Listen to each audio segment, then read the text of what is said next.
Hello, and welcome to my unscripted Let's Play of Star Trek Online, created by Cryptic and Perfect World Entertainment. And, well, if you're interested in checking this game out, I'll leave a link in the description. It's actually one of the most fun to play, free-to-play MMOs out there. And if you are a Star Trek fan, then you should play this for that reason alone. Anyhow, this is the character creation screen, and I'm going to create a new variation toon. However, if I ever decide to, I'll do a Let's Play of leveling up toons in other factions. So, let's choose a career first. You can be an engineer, which is pretty much like specialized in like tanking and support. Science, which actually specialize in, well, support, as well as some good damage abilities. Or tactical, which is mostly more to do with damage, and well, have a build and can also work as a tank as well, due to their aggro abilities. But I gotta tell you a little secret. These three career classes, yeah, you can actually pretty much do any role with them. Like, it pretty much depends more on your like ship and gear, as well as what bridge officers use. I'll be going more on that later. Now let's play tactical. And you could choose our race. Like, these are all the races available to the Federation, and of course if you want, you can actually go to like this race called Alien, which is basically a miscellaneous race, and let you like customize your own alien. Pretty much you get that option in the Romulan and the Klingon faction as well. Now let's see which race I should choose.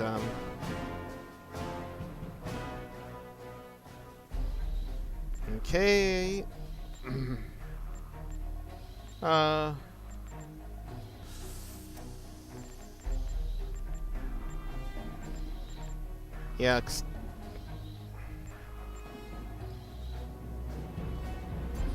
Yeah. How about Cation? Like, yeah, I guess I'm going to be pandering to the furries then. Like,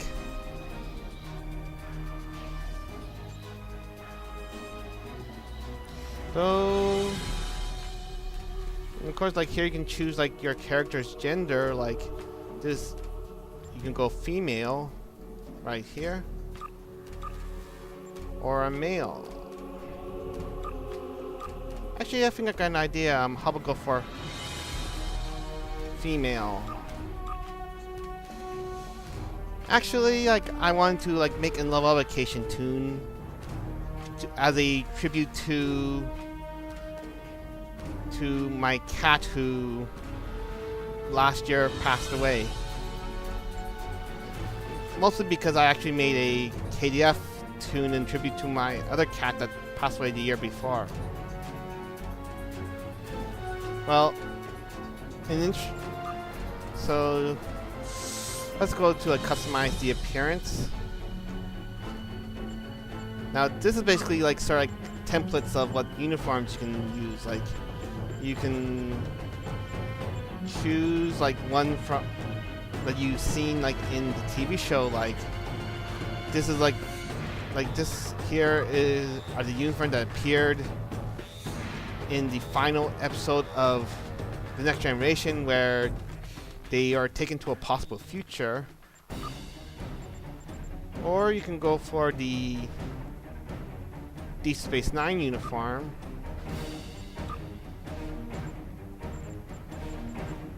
You can, or this uniform that was featured in the movies as well as later seasons of Deep Space Nine.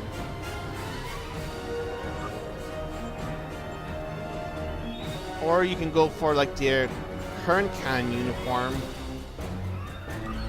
called the Odyssey. Or you can just maybe mix and match with the options here, like just like and there are actually lots of uniform options.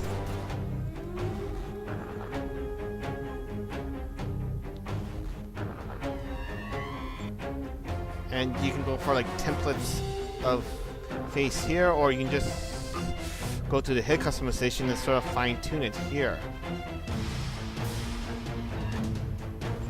Let's see now. Round tools, or I'll go for the foot tools. They look cooler. Cat hair right here.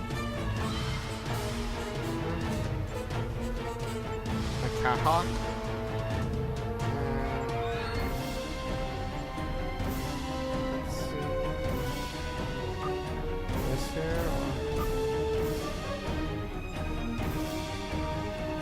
I go for this one here.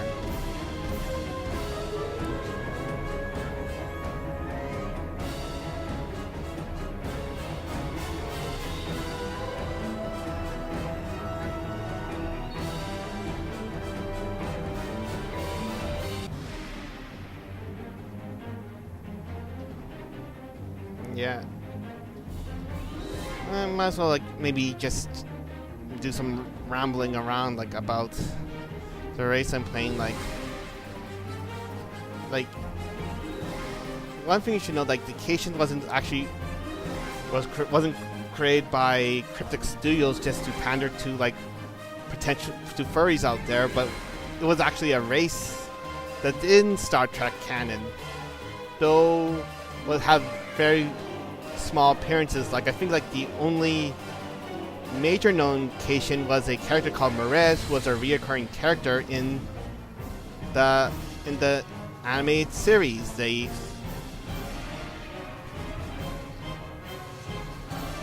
look it up. Though, like, which is actually a shame because if you look at Merez's design, she has like epic hair, and you only got in this game these like. Man. And then earlier I mentioned that actually one of my alts was a tribute to my other cat.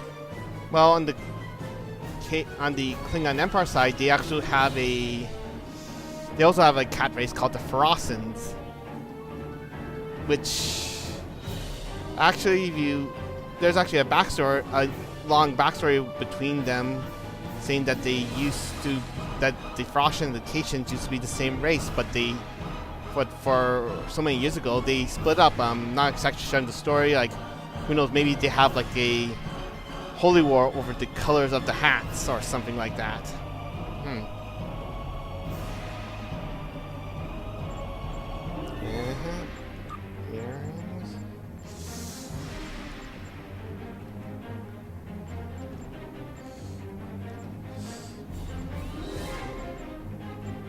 I'll go for this one. Overall power. Whoa.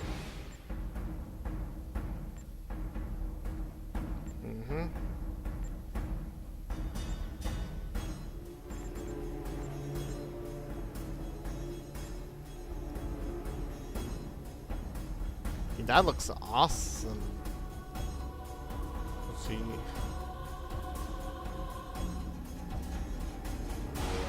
Those are available.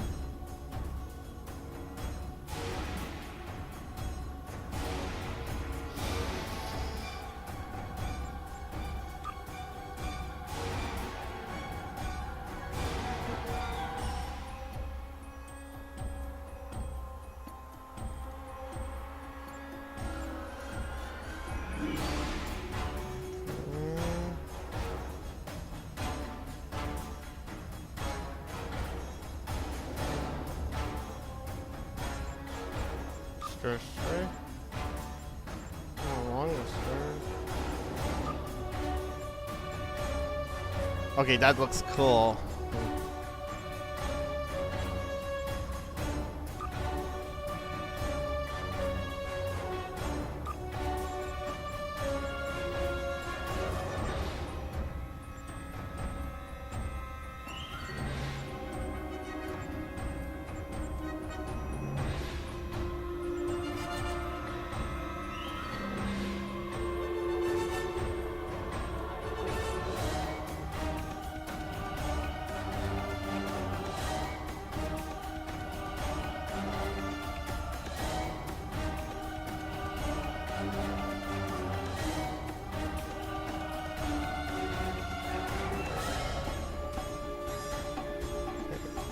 My ears.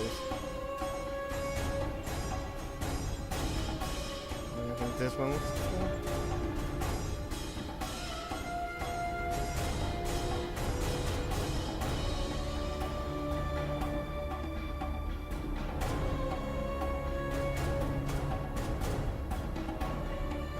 Also, there's sliders here to adjust some fine detail.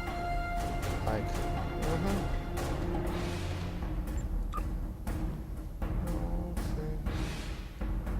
yeah, maybe go max hype. Like, yeah, I'm a cat. I'm supposed to be like an apex predator.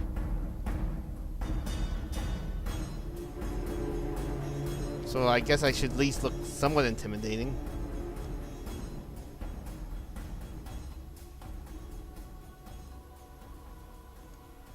Okay.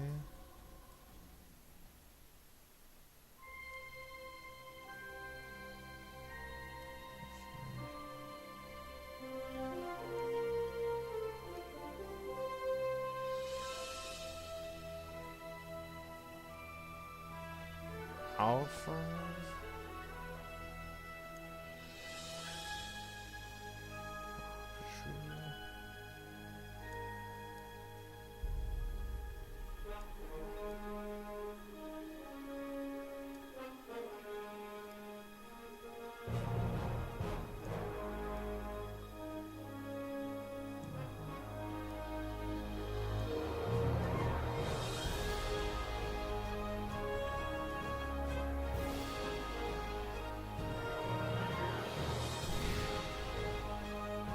Yeah. What?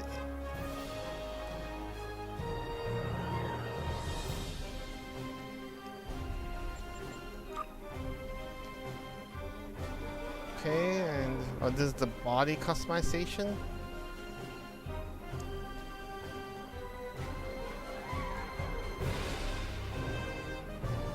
Actually, what? Truth be told, like you can actually do these customizations like later on in the game. Like you can go to an NPC called Taylor, you can actually adjust the uniform and appearance.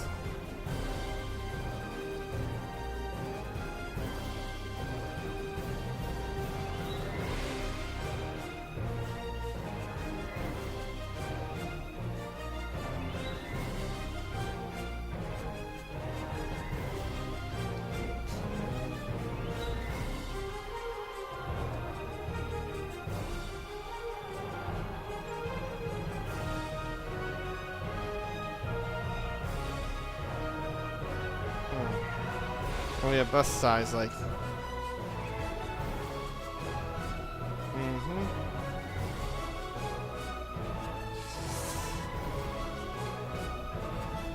Yeah, I bet there's a lot of teenage boys playing this that set this to maximum. Okay.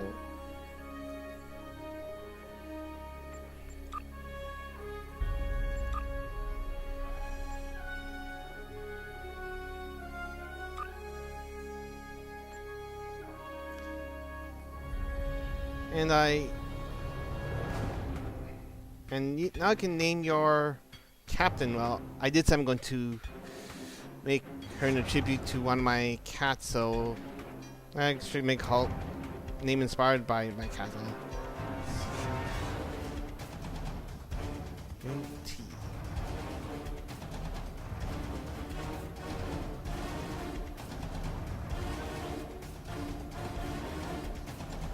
Yeah, I gotta tell you, like, Coyote was actually a very sweet cat, and I really do miss her.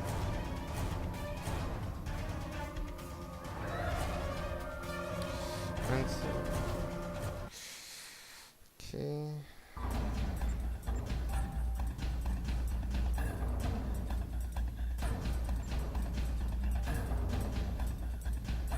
You know what? OBS is actually a pretty good, like, screen recorder. Well, another YouTuber actually recommended for me, and his name is Robin Geffing, and he does something called an open house where he gets a bunch of people to discuss like political and social stuff. So, you know, his content is pretty good. Like, if you're able to like watch like stream for hours or long, I recommend it. Been on there a few times myself. Of course, I'm going to have like the name of my ship.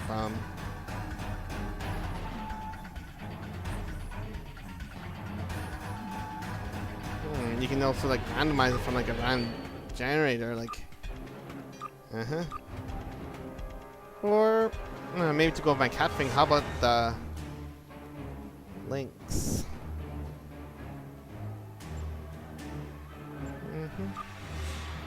Maybe before I start, maybe just adjust my coloring. Man, it's the same. You kind of make occasion a tabby.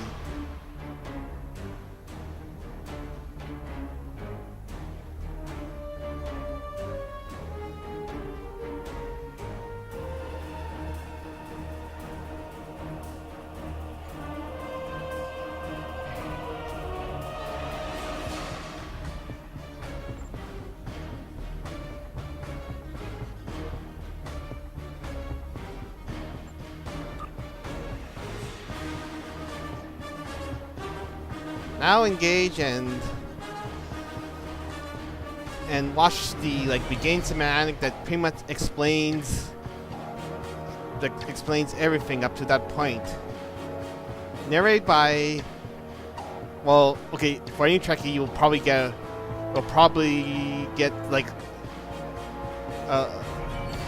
let dream by just listening to who's narrating it. But here we go.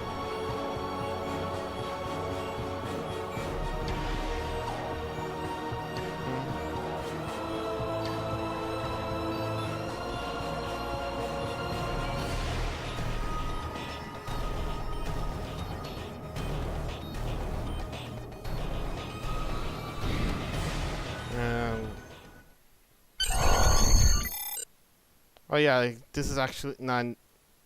I got the opportunity to skip the tutorial, but it's a full Let's Play. Let's play the tutorial anyway.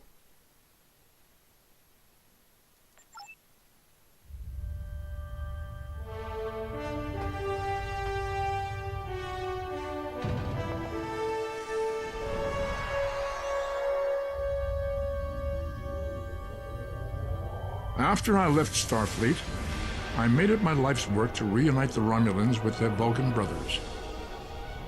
For many years, I lived among them and waged a campaign of peace. Live long.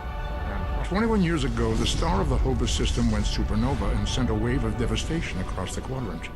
I promised to save the Romulan homeworld. I failed. The planets Romulus and Remus were destroyed. Countless billions were killed. My home, my friends, my life, all are memories. Time does not stop for one man, and neither does history. The chaos in Romulan space gave the Klingon Empire an opportunity to expand its territory. Today, Jimpak, the Chancellor of the High Council, traded diplomacy for the tip of a blade. Only in battle, Jimpak says, is a Klingon truly Klingon. The Federation did its utmost to preserve its alliance with the Klingons, but war was inevitable.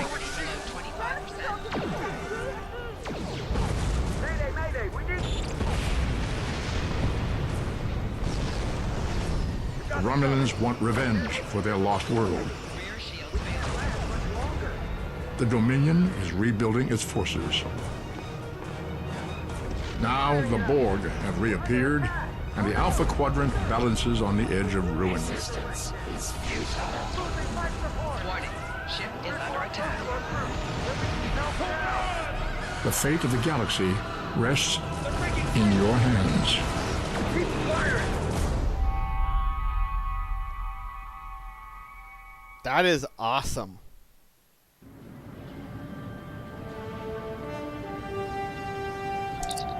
Welcome to Star Trek Online. Today is graduation day, and you soon will be embarking on your training cruise, where the bulk of the ship is manned by cadets like yourself. This tutorial will introduce you to the basic controls of Star Trek Online, including movement, combat, and interacting with characters and objects. know what? And your own playthrough, this might help, but I pretty much know everything, so I'll continue. Move forward, okay?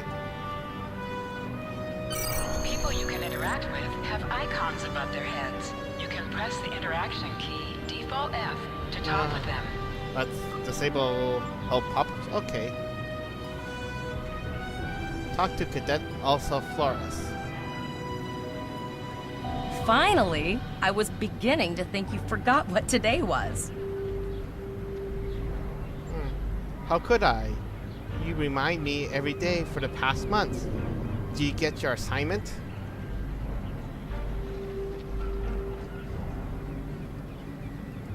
Of course, I was first in line.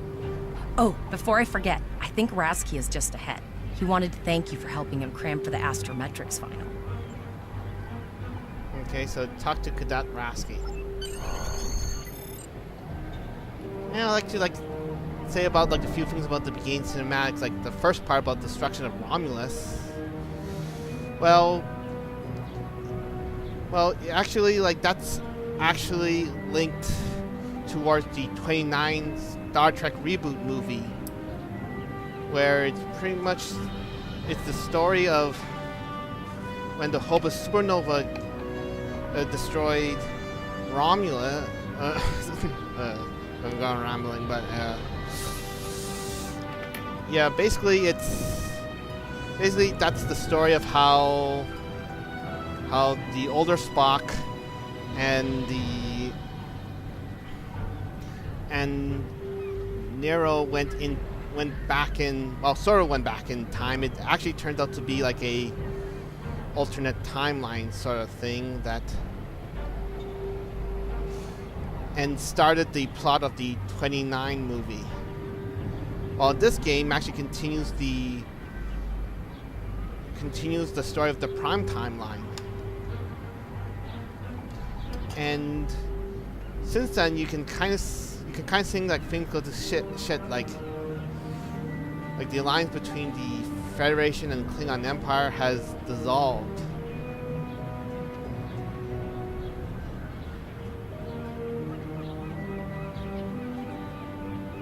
Something you might a major part of the plot of the first several missions in this game. Now let's speak to Rasky. There you are. I wanted to thank you for helping me pass that final, and for all the other times you've helped me. I've always admired you. I hope Starfleet recognizes all you've done to lead our class. What ship did you get? I haven't received my assignment yet. Good luck. Before you report to Lieutenant Farah and get your assignment, you should find Tvrel. She wanted to talk to you. She's just up the pathway. Okay, so I'll go and find Cadet Tvrel.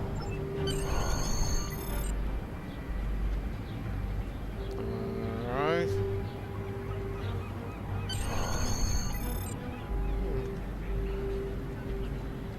Starfleet Academy. Actually, that's a pretty good recreation from what you've seen from the TV series. Though there are maybe a few changes, but that might have more to do with the fact that this takes place for years since Nemesis ended, so let's talk to her then. Greetings. Rasky said you had something to tell me. It was good of you to encourage me to retake the linguistics final. I was willing to accept my original results, but you saw that I was not at my best that day. My score increased by 12.8% on the second attempt, well within my standard norms. Now I am qualified to serve as both a science officer and a communications officer. Continue. Morik would like to see you as well. He is ahead of us on the path. Live long and prosper. Okay, so continue.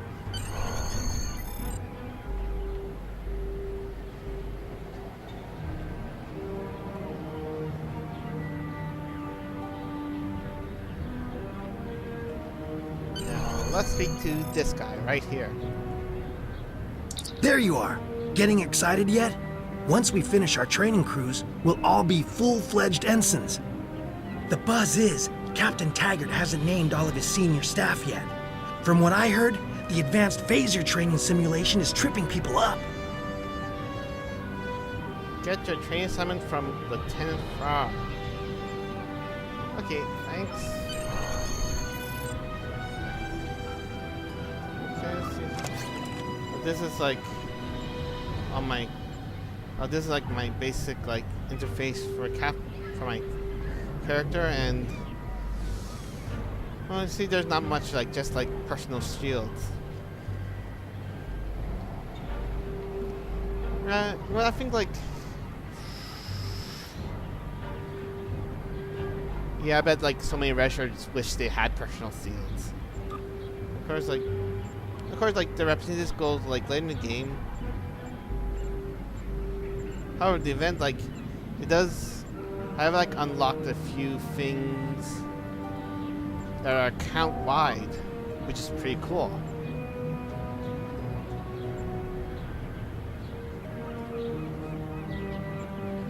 Like, see, like these are like high-end ships that I can get access to when I'm level 40. Like these are all ships you could get at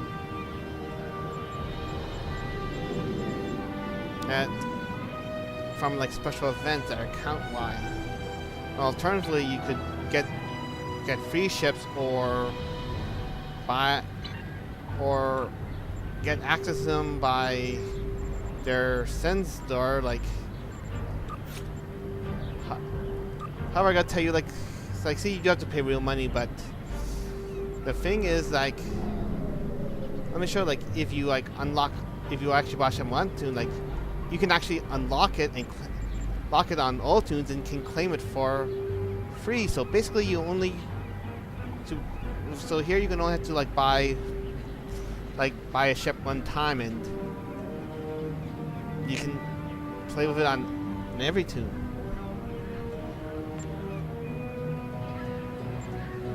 Now, I guess like more on like shipbuilding like layer. So now let me get like, oh yeah, also like from an event I actually unlock a special weapon, the prong engagement phaser boom rate. Basically, it says longer I stay in battle, the more power it gets, and this scales up to with your level, so it's a good leveling item. So I'll just get that.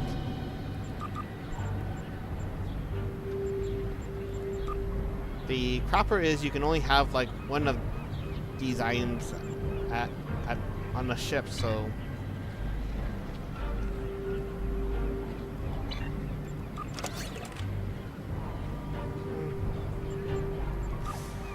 because this is like the ship, I kind of get maybe spoiled for you. Then who cares? Like, we're just going to this phaser. This is the scar.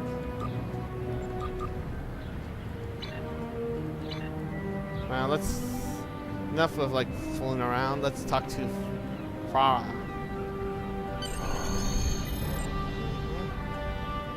And of course, another Cation. Good afternoon, Cadet. What can I do for you? Is there where I get my training cruise assignment? Yes, I have the complete assignment list here. Name? Ciote? Let's see. Interesting. Report to Captain Taggart. He's in the office behind me. Is there a problem? You're going to have to ask him. Okay, so continue. Report to him. Okay.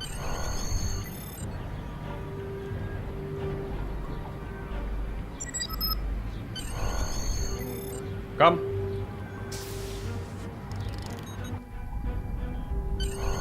Alright, now I'll speak to him. Cadet. You asked to see me, sir. I did. I've been following your progress here at the Academy, and I must say, I'm impressed. Thank you, Captain. I'm just looking at your final test scores, but I don't see your results for the Advanced Phaser Training Program. I know that program is advised for tactical officers, sir, but I thought I had more time to take it. I want everyone on my senior staff to run that program, and I want to see good results, no exceptions. Did you say senior staff? I did. Like I said, I've been following your career here at the Academy. If you complete that program, I can put you on my bridge. I'll ask my tactical officer to set it up. Your tactical officer? Who is that? Another fine cadet like yourself. Her scores were almost as good as yours, but her record has a few blemishes. Still, I'm sure Cadet Flores will settle down and become a fine officer someday. I'll tell Flores to meet you out in the quad. Talk to her to start the phaser training, and I'll see you when you're finished. You're dismissed, Cadet. Yes, sir. Okay, so go back to Alyssa Flores.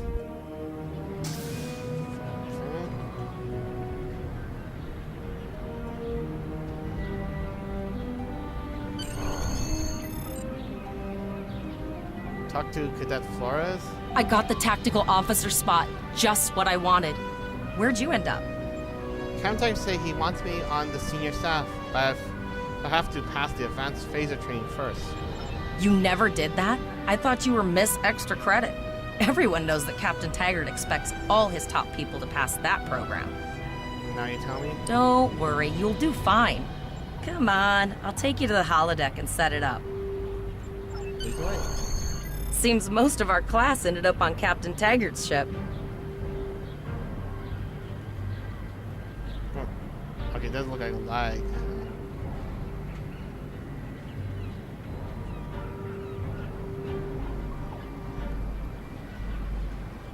Have you seen the whales in San Francisco Bay? I never seem to spot them. That might be a reference to Star Trek I sometimes 4. forget that Boothby is a hologram. He seems like such a fixture here at Starfleet Academy. Last one of the console buys the first round tonight. Yeah, running like... What? I'm a cat, like, one would think I'll be like much faster. Setting up the training program now. I hope Holodeck 2 is your lucky holodeck. I need a phaser. Phasers are in the lockers by the holodecks. You can grab one there. Let's go.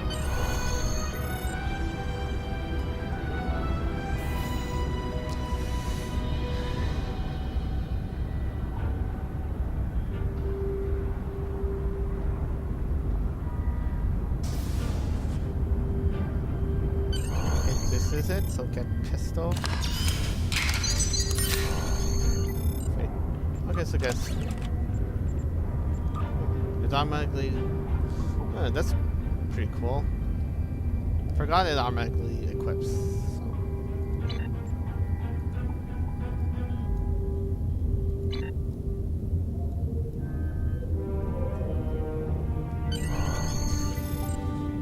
And basically, this is going to teach you like combat basics. Begin program.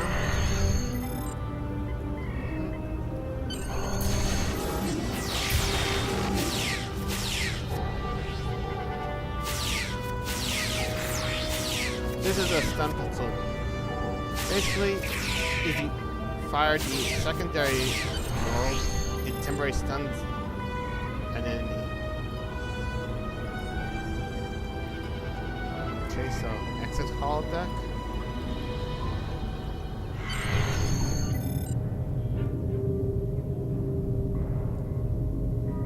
Okay, so Captain Tiger, let's talk. Well done, Cadet. You're not going to break the Academy record, but your score was more than satisfactory. Thank you, Captain. Do you have any assignment for me now? Absolutely. I have a new first officer. Congratulations. First officer, sir? Yes, you should be proud of your accomplishments here, Cadet. You have a promising career ahead of you in Starfleet. Thank you, sir. It'll be an honor serving with you. Now I'm going to talk to Cadet Flores. First officer, way to go! Just a little jealous, I'll admit. At least now you'll get to boss us all around like you've always wanted. Okay. Like, they gotta get some, like, response options. Like, what can I say? Cam sees greatness in me. I think you should start referring to me as sir, or how about, it's lots of pressure. I hope I'm up to it.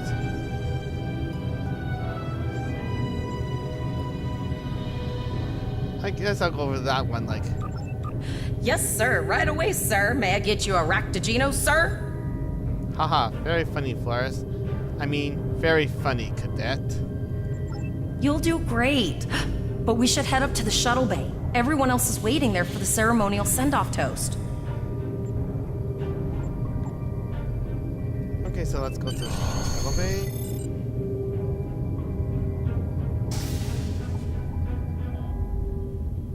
Now hear this. All cadets report to Shuttle Bay to prepare for departure.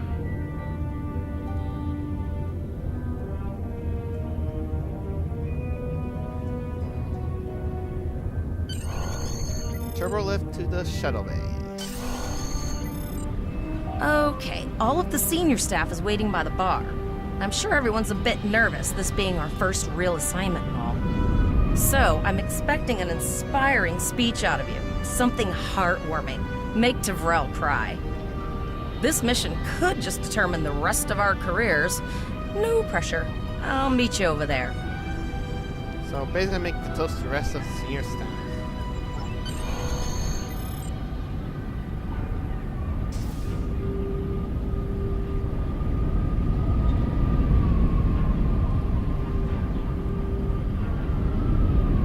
Alright, so lead toast.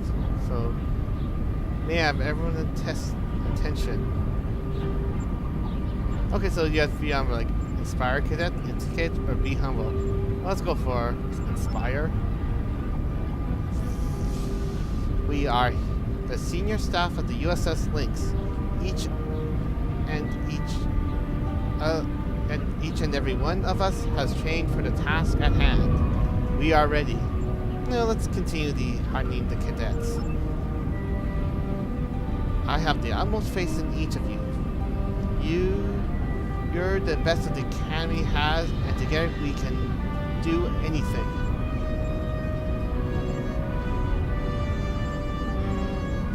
Let's galvanize them.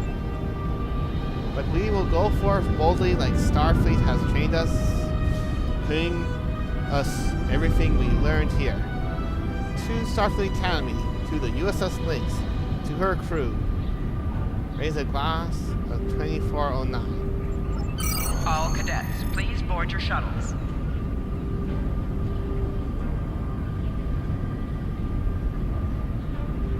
Okay, so I guess talk to your deck officer. So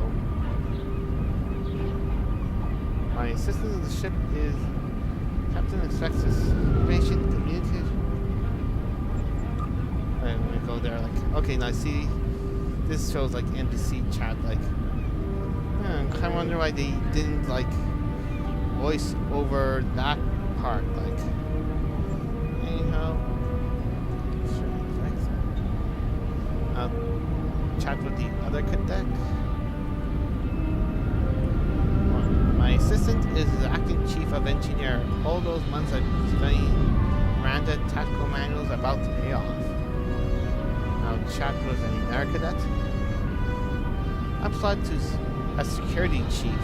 Not that I expect anything to actually do anything exciting on the training cruise. Now talk to another cadet then, so you're the one who got first officer. Honestly, I'm kind of relieved. I hear Captain Taggart is the stick here for the rules on his bridge. Do I like that? I am acting medical officer. If you happen to try and stub your toe, I'm the bedside to see. time to like chat with the final one. Acting Hellman and Calder reporting for duty. Course and speed.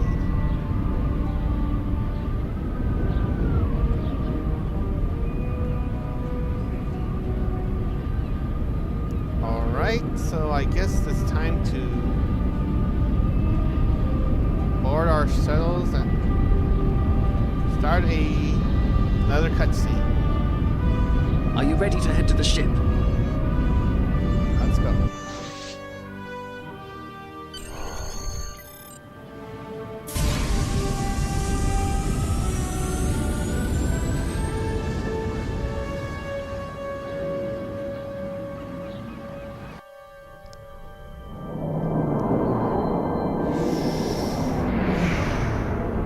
Earth space dock. Web breathe.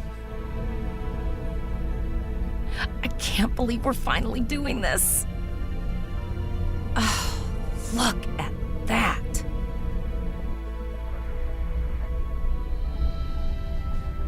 The USS Vesta, first of her class.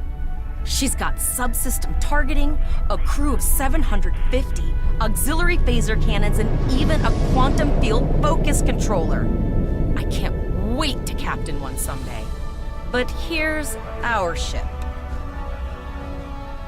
Miranda class, 200 crew, 2 forward weapon mounts, 1 aft. Average speed, warp 5 point nothing.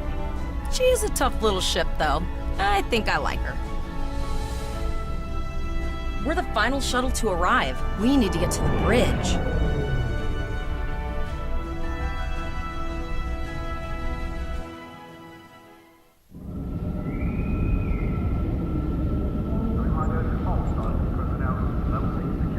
Yep, that's pretty cool. Like, even in 2409, they're using outdated ships.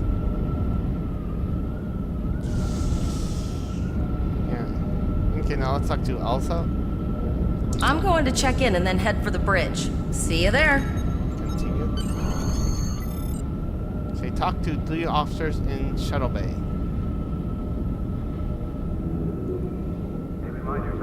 Talk to Lieutenant Brickar?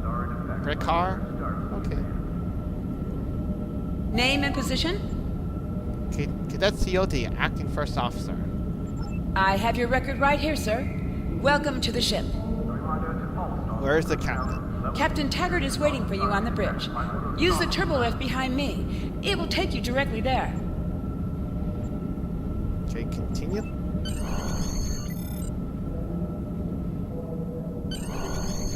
So go to bridge.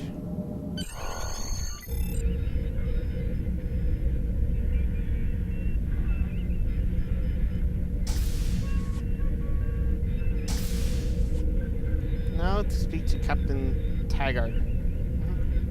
Welcome to the bridge, number 1. Number 1? Early in my career, I served with a captain who called his first officer that. I always liked it.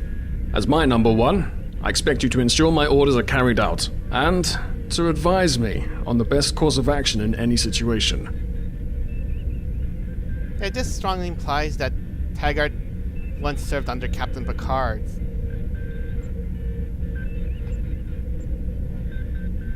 I wonder, like, if they have the budget to actually have Patrick Stewart in the game.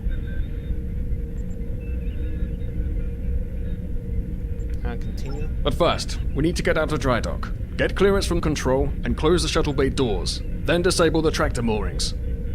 Okay, so...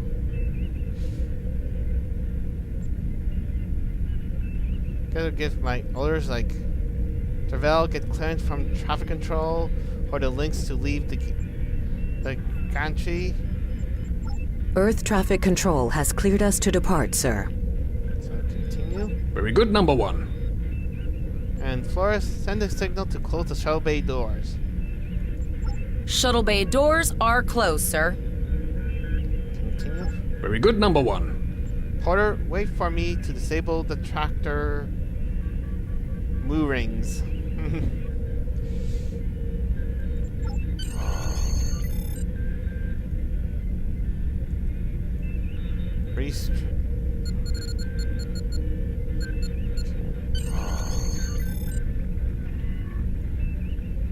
I'll speak to the captain again. Potter, take us out. 1/4 impulse. Captain, may I remind you that Starfleet reckons specifically thrusters only while in the vicinity of space dock? Just checking to see if you were paying attention, number 1. Potter, take us out. Maximum thrusters. Continue. Guess I'll just take my seat as first officer.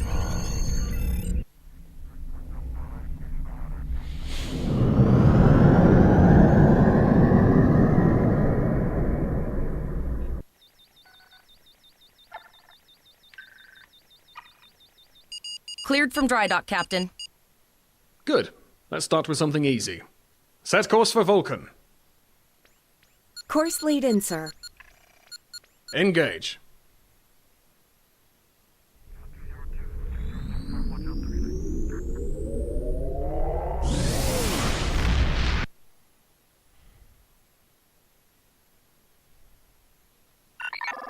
Captain, I am picking up a distress call from the SS Break-Even. Audio only. Let's hear it, Tavrel. This is the SS Break-Even. Our warp core is failing, and we are in need of assistance. Let them know we're on our way. Potter, lay in a rendezvous course. Altering course, sir. ETA 3 minutes. Transporter room. Prepare to beam over survivors. Sir, Census can't read anything in the vicinity of the break-even. Communications are out as well. Keep trying to hail them, Tavrel. Number 1, let's discuss the situation.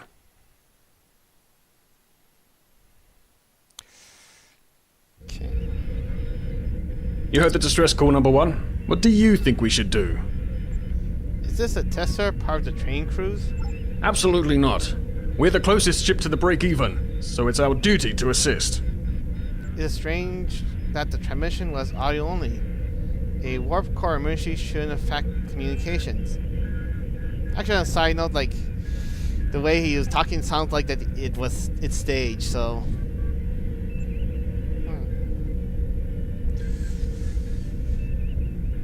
Okay, so...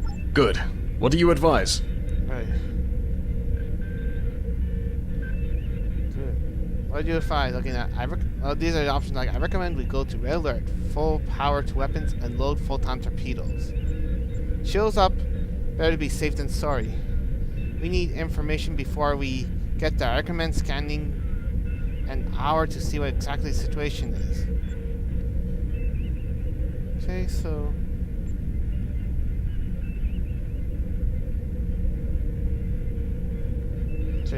Raising the shields does seem to be a reasonable precaution. Yes, sir. It could be a trap.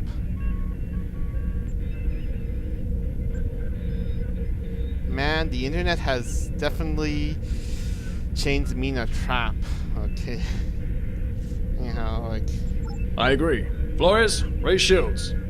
Number 1, get down to the transporter room. You'll oversee the rescue effort from there. Okay, take Charlie to the transport room, okay?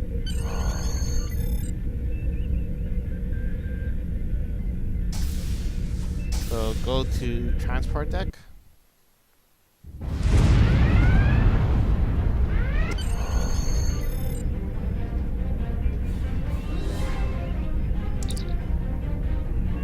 Isaac, the Reagan should be in range. Give me an update. I'm getting some weird readings. I can't get a solid lock. There may be interference. Trying to compensate. I think I have it. This is a lot different than the training scenarios. Beaming them over now. Hang on! This vessel is now property of Captain Cryptic of the IKS Chart.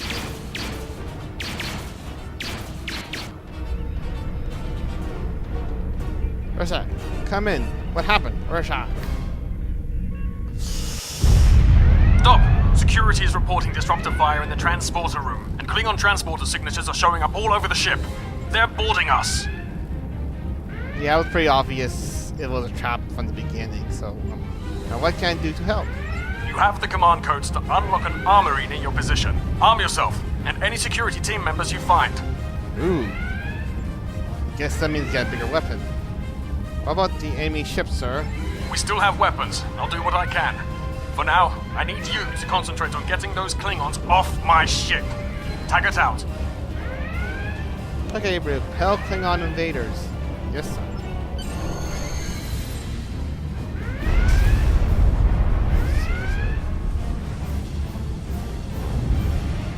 Sure.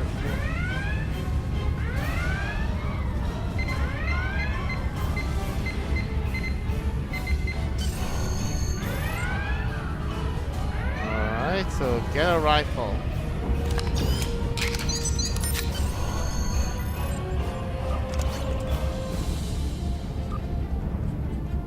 Okay, so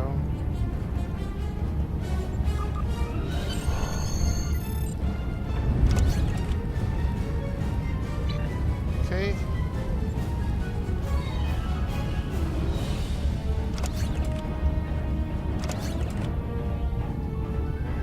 Inventory.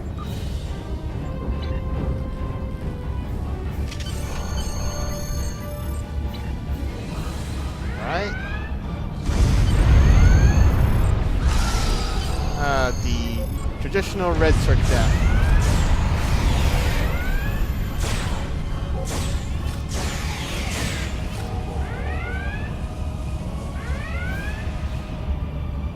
Okay, I guess take item. Oh, hyper.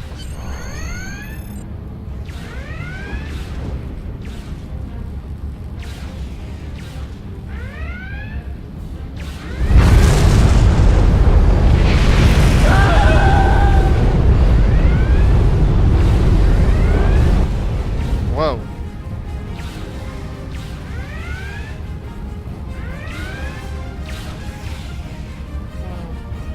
An eye for an eye, a red shirt for a red shirt.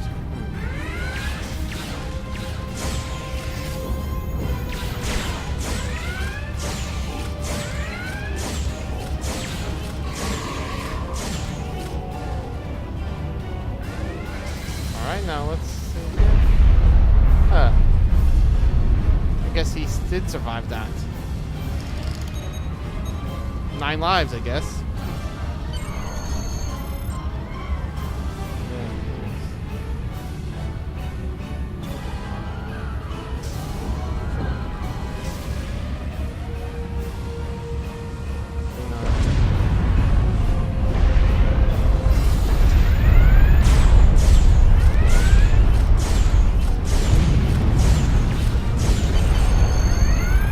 It's true, it is a good day to die.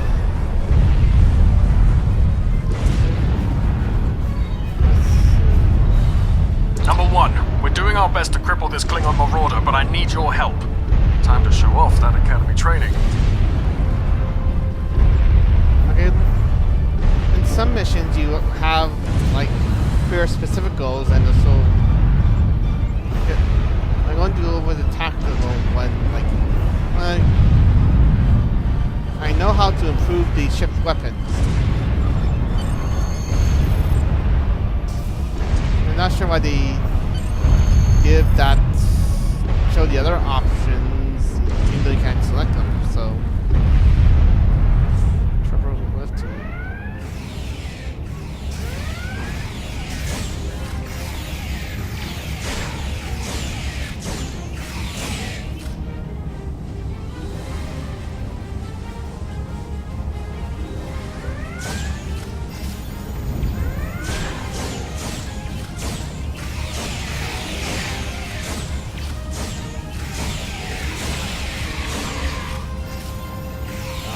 So cool.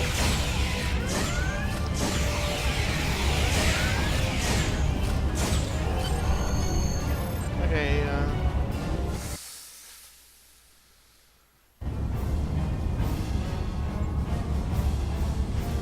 okay.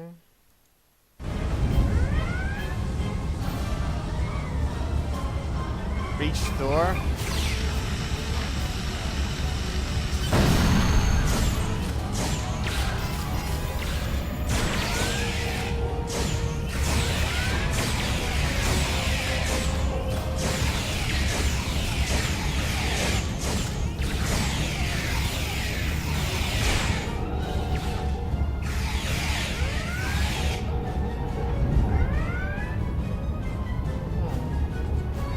Oh, these guys survive off it. Klingons don't really like to take prisoners. You know, like boost half weapons.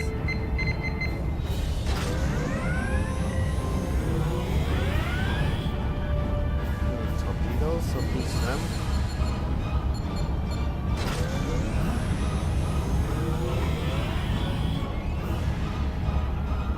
Well, like boost power to torpedo warheads.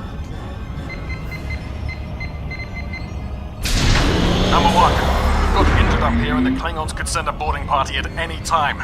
I need you back on the bridge. Aye, sir. Go see to the bridge. We will secure this area.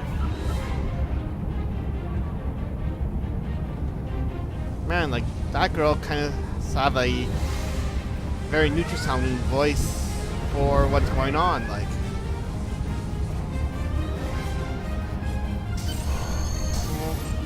I guess like maybe academy training does work out to keep you like maybe calm and in peril, so turbo lift to bridge.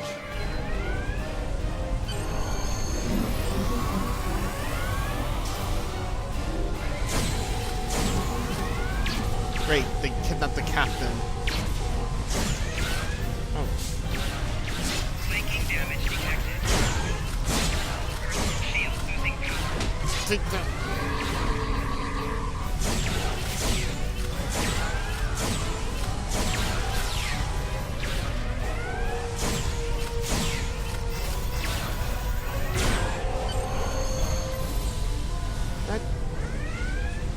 Klingons are actually one of the few people that would like to bring a knife to a gunfight, basically. If they're going to go over battle as well.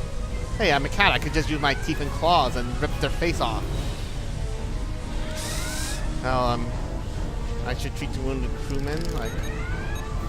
Okay, treat him. How you both?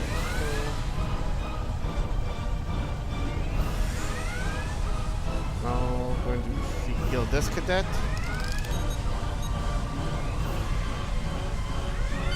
Incoming transmission from the Klingons. On screen. This is Captain Kadek of the IKS Chot. You may have forced my boarding parties off your decks, but our ship remains cloaked. You have no hope of finding us or defeating us. Your choice is simple. Surrender, or we will kill your captain and then destroy your ship. Never. Perhaps your captain will change your mind.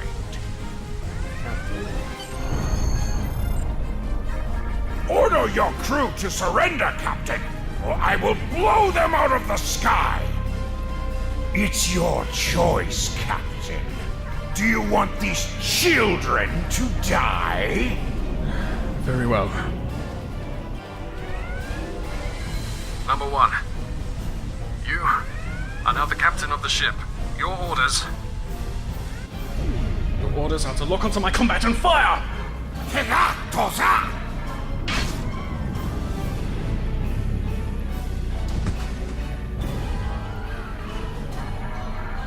Make me proud.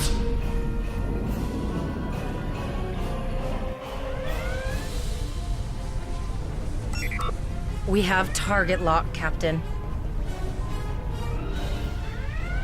Fire.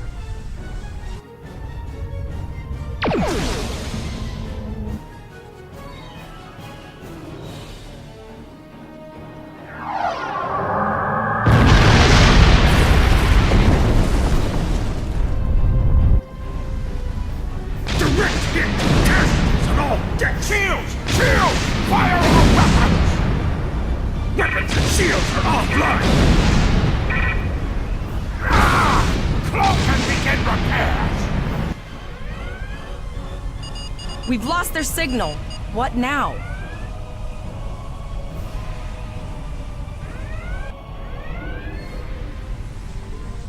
Okay, so I speak to Elisa Flores now? We survived.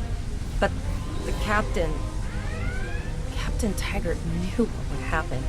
And he gave the order anyway. Ultimate sacrifice.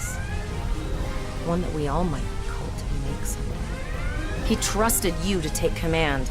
All we can do now is survive. And remember him. Continue.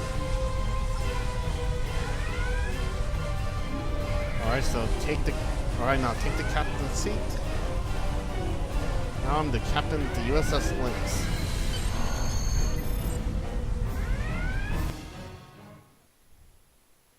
Now we're going to go into ship play.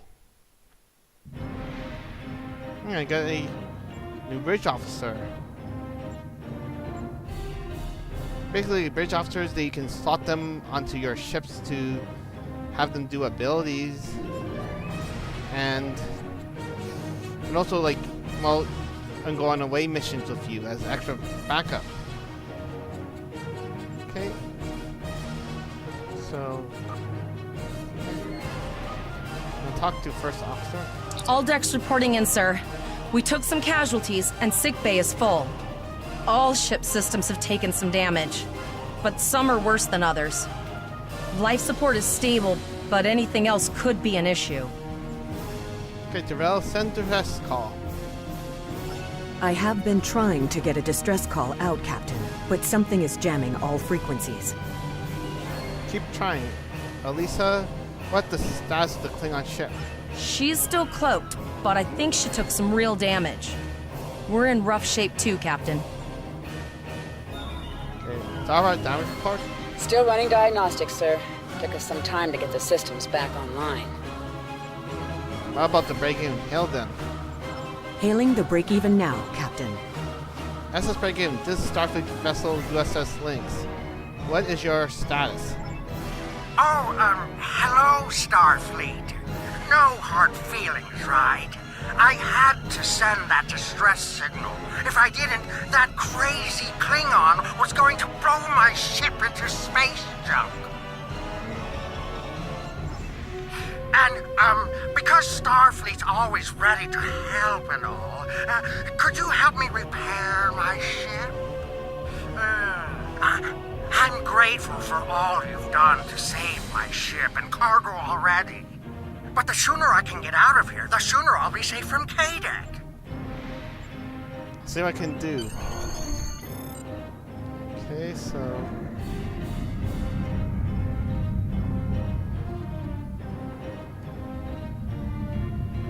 I'm gonna adjust power to... Helm, full stop. I've stopped us this time, sir, but from now on, you'll be responsible for adjusting the speed of the ship. Okay, so scan frigate.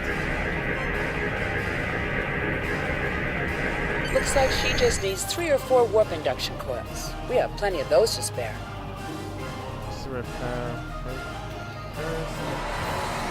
Thanks. We'd help you if we could, but I just don't see any profit in that, you know? Okay, so no good deed goes unpunished.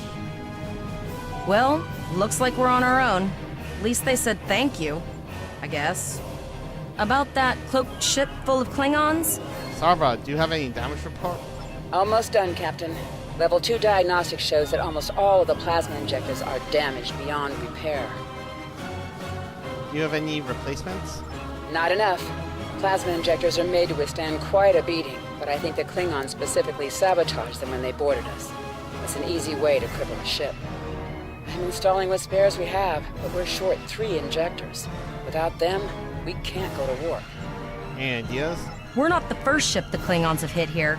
There's wreckage all over this region.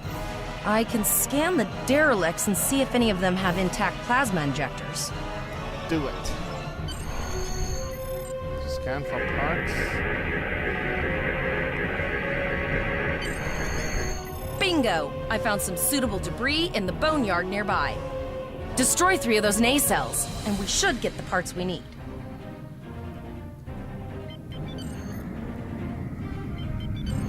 Okay, so...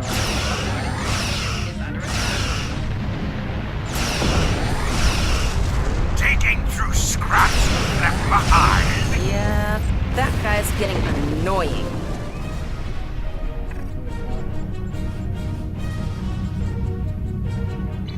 Okay, so take items.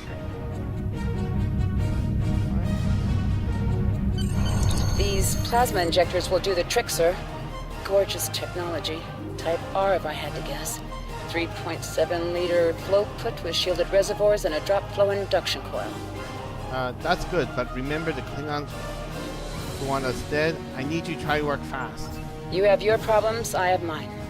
I'll need some time to get everything installed and run a level 1 diagnostic. We don't want to blow up the moment we hit Warp 1. Alyssa Flores, give me the staff report. Zarva's dealing with the warp core, but until she's done, we're still stranded out here with no way to call for help. Oh, don't forget the cloaked Klingon battlecruiser. It's probably making repairs faster than we are. Any chance we can determine what jam communication is in this system?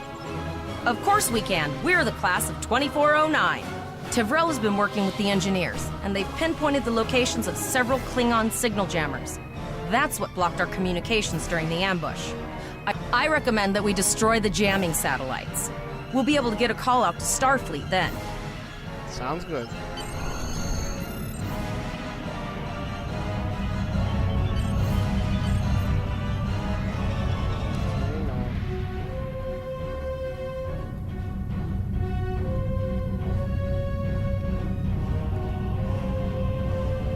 Let's see. And this ship needs to be repaired. Under attack. Target shields have failed.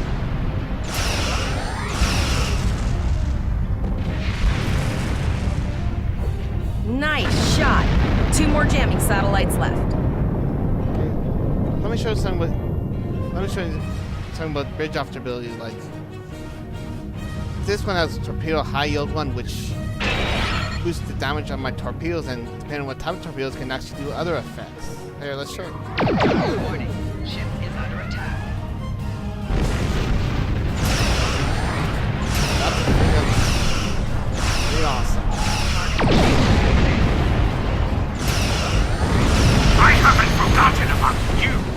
Think your ship can take a couple more hits? Long-range communications are operational, sir. Shall I send the distress signal? Send distress signal.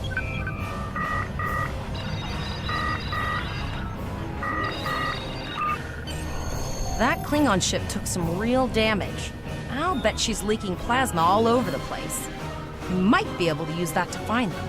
Dude, we need to find him before he can ambush us again. Understood. I'd rather not die to Klingons on my first day. Got it. I can trace the plasma signature right to the source. Fine, we have an advantage. I'll send the source of the plasma signature to navigation. It will show up on the map. Use full impulse to traverse the source of plasma signature. Make it so. It's pretty far out, sir. We should use the ship's full impulse power to reach it. This will temporarily take power from other systems, but vastly improve our speed. Once we drop out of full impulse, the power will return to other systems. I can make your death swift. B-Mark tutorial, like, oh, this is actually good if you plan to play this, but here. Your ship is outfitted with phaser beam banks. These weapons have a 270-degree firing arc. This is the firing arc for the forward phaser banks. Alright, so... here. This is the firing arc for the rear phaser banks. Note that both the forward and rear phasers have an overlapping arc of fire on the sides of your ship. Firing at enemies within the overlapping portion of your firing arcs is known as broadsiding. This allows both the forward and rear phaser banks to fire on the same target at the same time, increasing your damage output.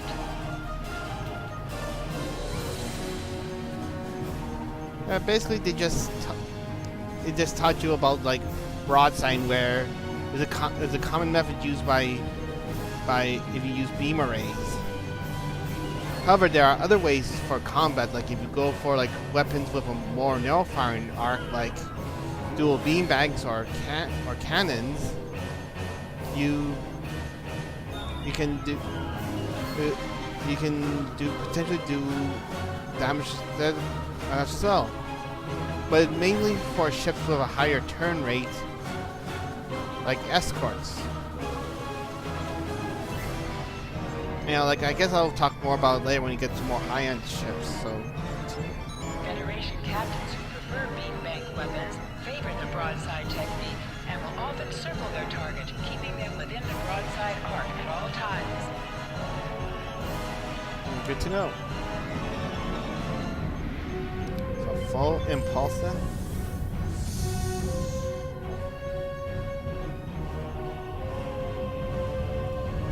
Usually, like, broadsiding is common with cruisers and carriers.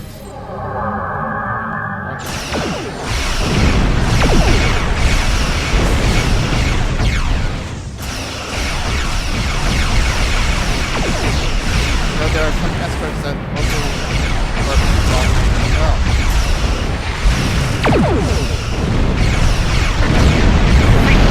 Catch me! Go ahead and try!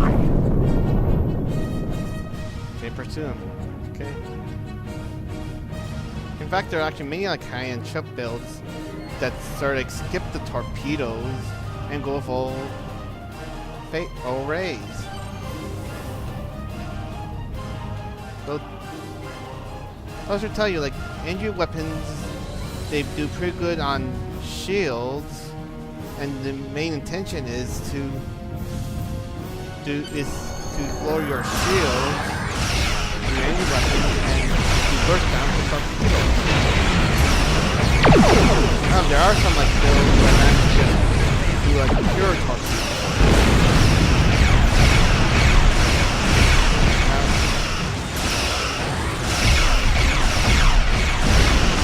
I can tell you that pure torpedo builds are not built for novice.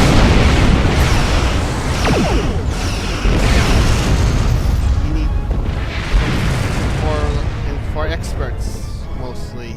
Because they're quite tricky. Now, like, let's continue, like, then fine. Incoming transmission, sir. It is from Starfleet. On screen. This is Captain Volok of the USS Renown. Do you require assistance? Yes, sir. We are ambushed by Klingon marauders. A Klingon captain would have to be very bold to travel this far into Federation territory. Where is Captain Taggart? He was captured and taken to the Klingon ship. They killed him after he ordered us to fire on his position. And did you follow his orders? Yes, sir. So, I take it you are in command now? Yes, sir, I am. Very well. We will escort your ship to Earth Space Dock. What about the Klingons who killed Captain Tiger, sir? Kadak is still out there. And if he reveals his position, he will be dealt with accordingly. Until then, you are to set a course for our position. Renown out. Yes, sir. All right.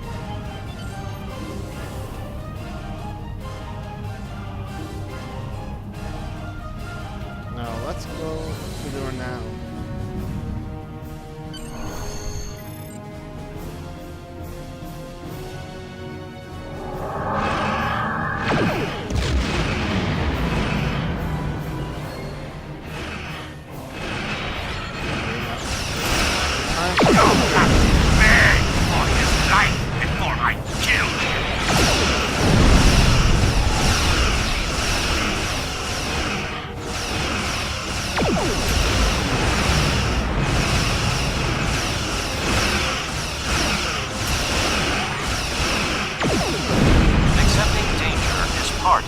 Starfleet officer. I'm tired of this! It's time to finish this fight! My house will avenge me! The Renown will escort you back to Earth Space Dock, but first we must inform the USS Kittimer that... One moment. My communications officer informs me that we are unable to contact the Kittimer. We will proceed to their coordinates to determine if they require assistance, and your ship will accompany us. I hereby grant you a field promotion.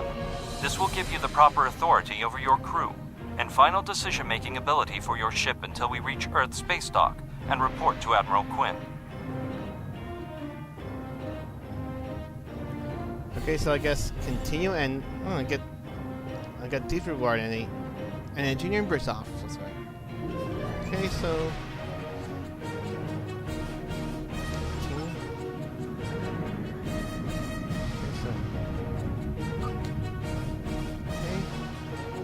worry. Just before I go, like I must well equip some stuff, so hyper impulse engine. Here. Much better beam array.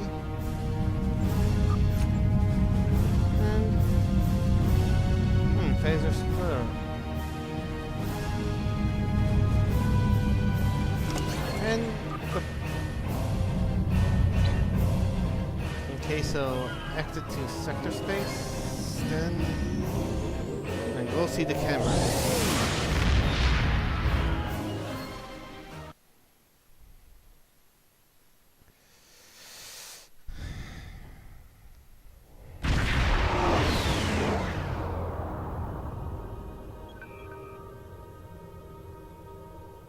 Yeah, we're right there already. Well, basically, I'm just going to. This is sector space. Basically, when you go to warp, you go here and can travel between systems. It's pretty cool. Like, apparently, we're at there right now. So, begin communication breakdown, and also shows you like a little information in the system. Like, first surveyed in 2267, Pollux and his sister star Beta okay, whatever it's called, like, form a twin star system with multiple inhabitant planets. The Federation scientists have find the planet within both systems being an excellent subject for radiation and habitability studies. Okay, so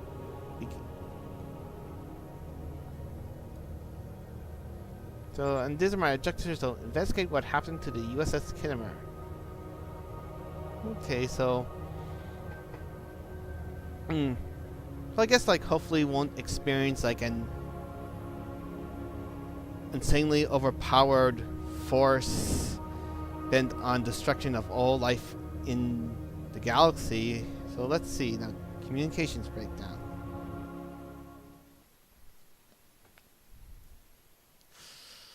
Oh.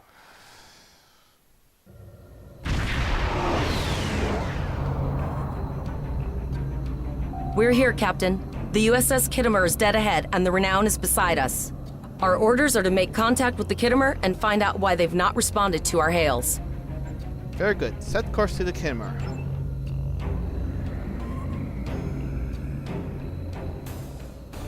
Okay,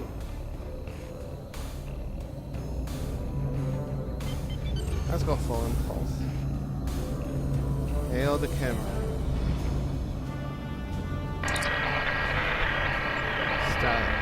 Let's cut through. Boost the signal. Yes, sir.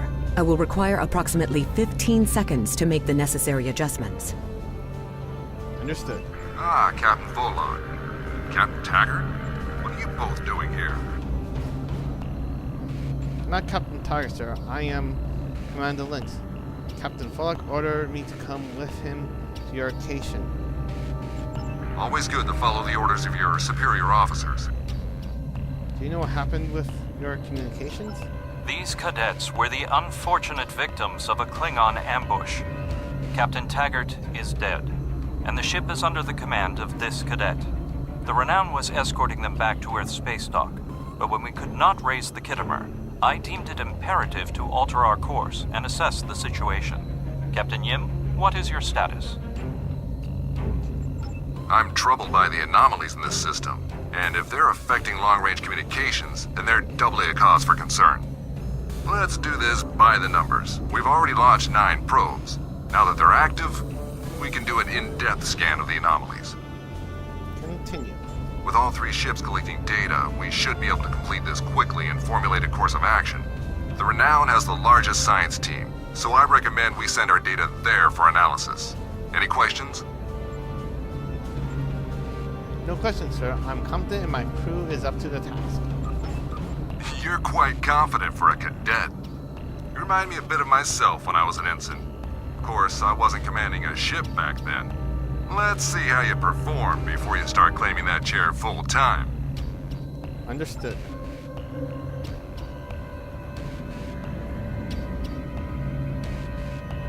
Alright, so let's...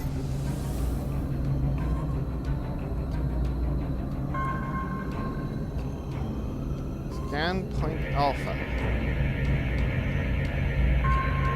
Reports indicate traces of gamma radiation, but there's something off in the readings. Gamma radiation, no. Just don't get me angry. You wouldn't like me when I'm angry.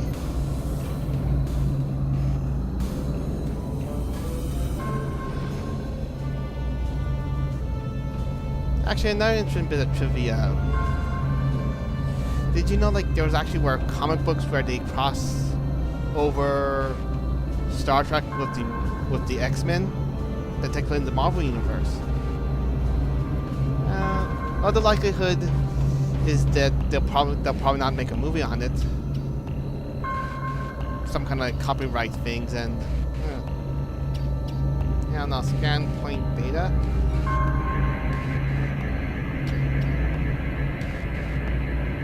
Kittimer here. Are you seeing the same gamma radiation levels that we are? I'm not sure that a normal scan will be enough. We might need to do a full multiphasic reading. Okay, there's like a science officer here, but since I'm not a science officer,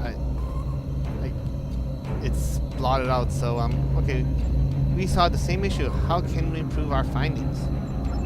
My chief science officer, Commander Davis, suggests that performing a reverse tachyon pulse wave scan will solve our sensor issue. Perform your final scans and then report back. Understood.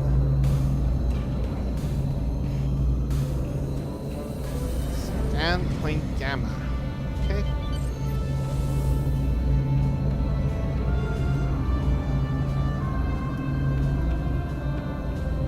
Deflector dish is realigned for a reverse tachyon pulse wave, sir. So scan point gamma. Picking up a transwarp signature. It's right on top of us! The board! Whoa.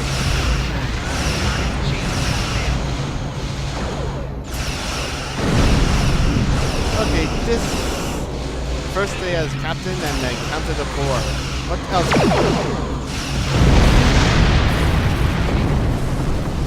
Camera is under attack. Use full and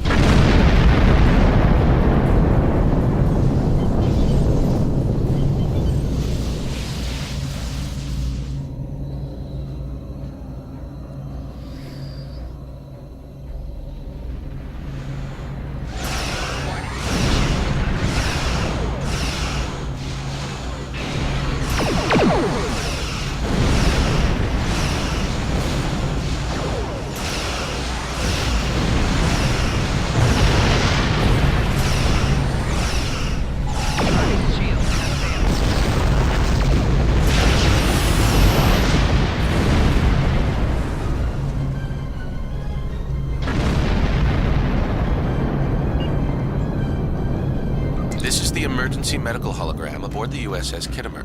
I am requesting assistance from any Federation vessel in range. I've lost contact with the bridge. I am unable to contact Commander Davis for new instructions. okay. EMH with very familiar voice. Give me the situation report. The Kittimer is being overwhelmed by Borg boarding parties. These Borg are different than the ones in my history records. They seem disconnected somehow. They're strange, but still quite dangerous.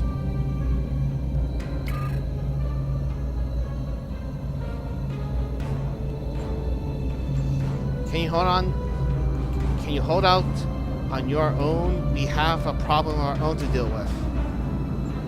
I am an emergency medical hologram, not a miracle worker.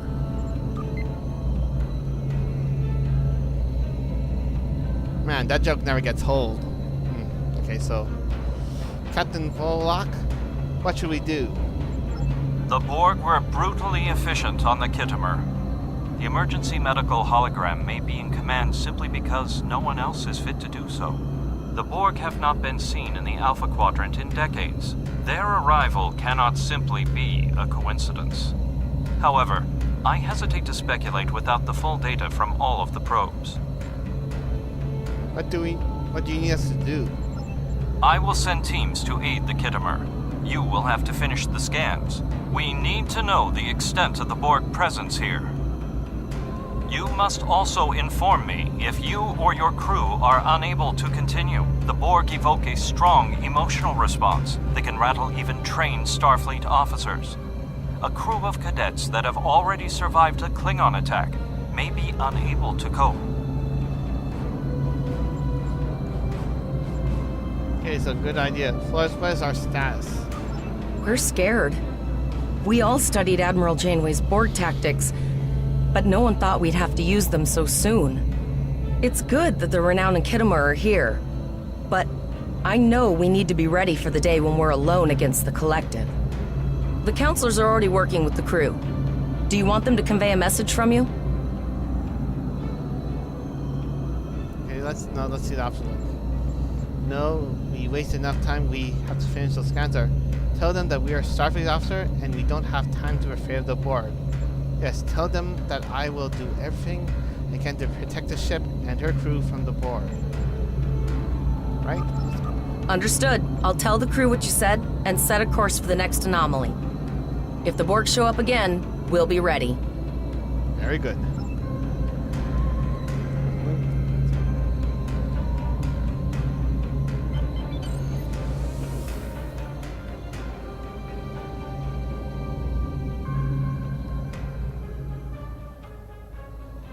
Scan this point. Submit data.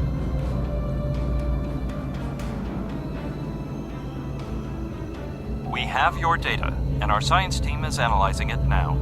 What's the status of the camera? Our tactical teams have eliminated the Borg boarding parties on the Khitomer. Why do you ask? Can we use the camera to help analyze the data? There is an 88.47% chance that you will need my help. Thank you, Captain Obvious. Agreed. Can you help the Renown analyze the data and we accumulate in this system? I have 75 million gigaquads of computer memory and an extensive library of files on military tactics and command strategies. I believe I can spare a few bits of processing power for you. Let's see what we can determine.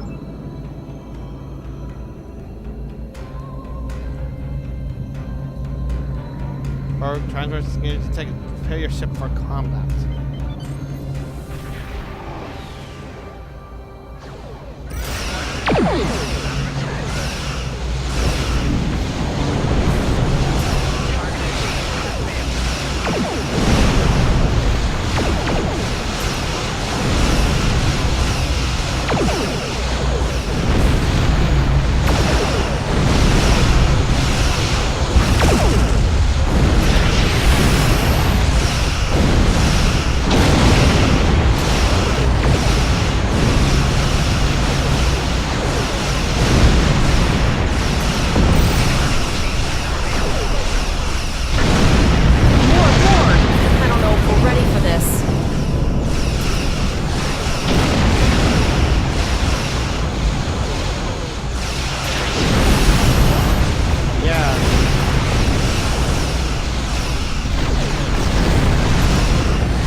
Multiple Borg warp signatures detected. It's an invasion force. We're outnumbered. There's no way we can...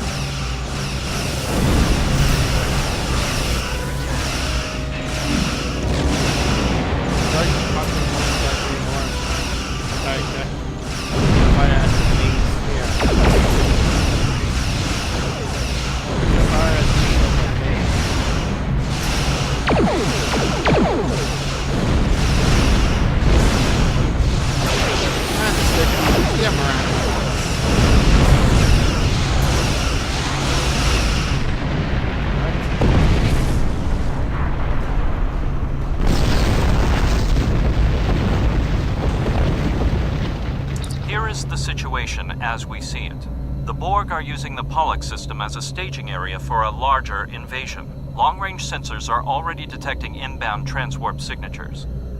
The most likely target for a first strike is the Vega system. There is a civilian colony there, and if the Borg could take it by surprise, they would have large numbers of new drones at their disposal. Tactical. The link should go to the Vega system to warn the colonists. Very observant of you. The Renown is better equipped to hold off further Borg attacks and assist the Kittimer. We must remain here. Once you have warned the colony, return to Earth's space dock. Understood. Set course to Vega. We have to make our way to Vega as soon as we can, Captain.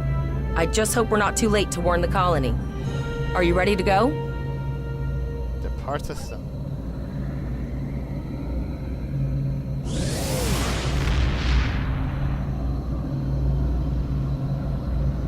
Shields up, red alert.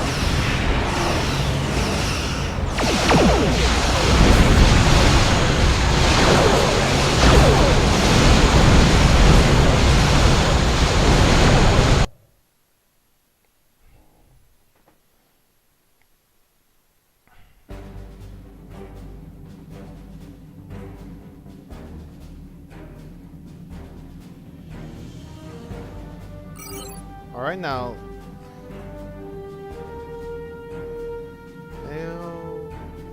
Hail, file locked. Report.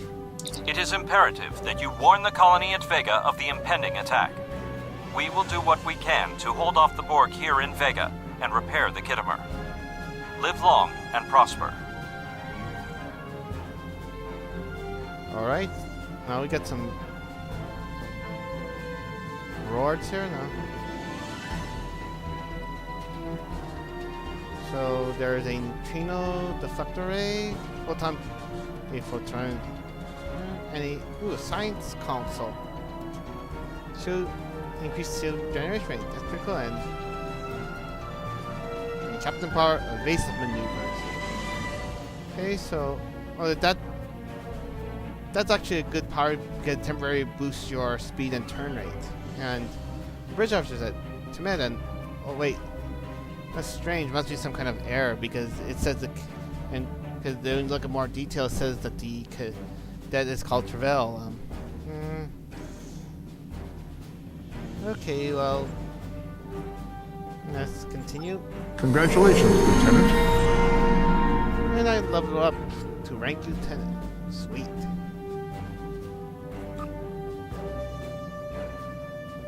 Okay, so this is a map and goes to the Vega system. Okay. I guess like while I'm in warp I should talk about like bridge officers and their abilities, like just like captains, like bridge officers, they have their own like careers which give them like they also give them abilities, like example, like these are like space abilities that they can use if you slot them in the right ship slot. And these are like default ground abilities. However, like there are ways you can actually teach them like new abilities and switch out the abilities for each slot in their by rank. Like you can like with this, there's potential they can actually swap any of these abilities out. And go over, and each rank is like an improved version of the other ones. There's a few different ways to get new bridge officer abilities that I'll probably cover like later or in another video. So, and for stations, like these, like on every ship they have like stations. And some of them can be some of them are for career specific stations for bridge officers, while there's actually on some ships there's actually are universal, meaning that any career can go on, can use the station, which gives you more customization. And when and each station does have like ranks, meaning that But it basically shows like how many, basically like higher ranks give you more, like, okay, like the ships, see like on the Miranda, there's only like ensign level, meaning you can only use like level slots, meaning you can only use, like your bridge officer can only use ensign level abilities, but as you go for more advanced ships, they'll have slots that are for higher rank. And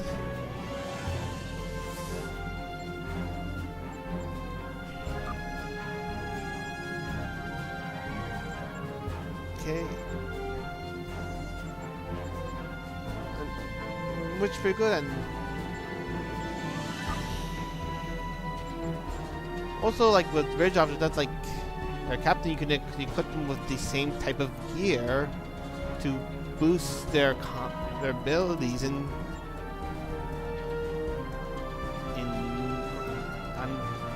away missions.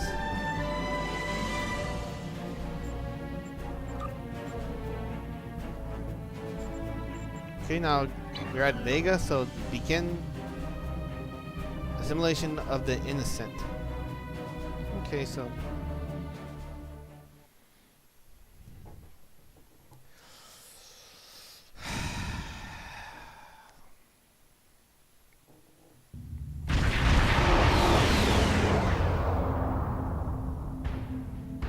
we arrived before the Borg.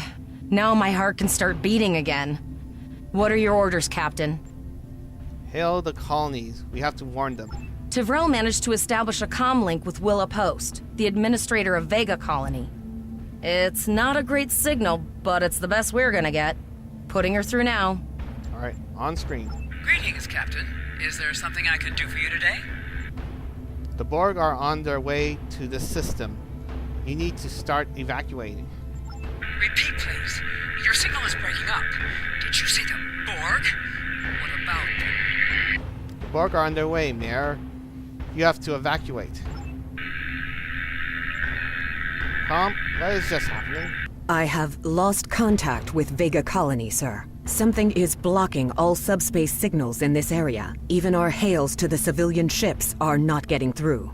There is a communication satellite nearby. It should boost our signal sufficiently to inform the freighters of the danger and warn the colony. Now use the communication satellite to boost your transmission. Okay, so set course to the satellite.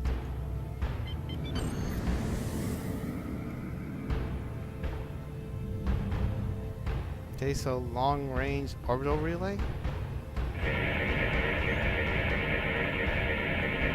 Our hails are still blocked, sir. The Borg may be attempting to isolate the planet before they land. Your orders, sir. Savra, can we get a transport lock on the colonist? Borg are jamming up any remote signals. It's not safe to beam through that. I think I can boost the gain, though. I think the Borg will be here any... Transwarp conduits opening all over the system, Captain. The Borg are here. Right. Those civilian ships are right in the Borg's path. We have to help them.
Captain, I have short-range communications.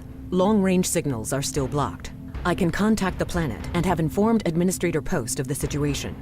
However, the Borg have already landed and are moving toward the colony. It may be more prudent to retreat back to the Renown, sir. Okay. We make our stand here, Cadet. Look for any more Borg landing parties. Or do I go with this planet, where the only started vessel in the system? We'll rescue as many colonists as we can. Oh, let's go for this one. It's a more badass.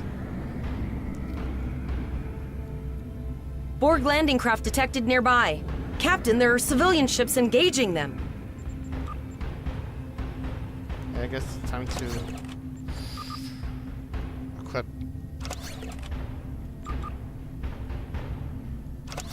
Civilian ships, you are ordered to disengage and retreat. We will cover you.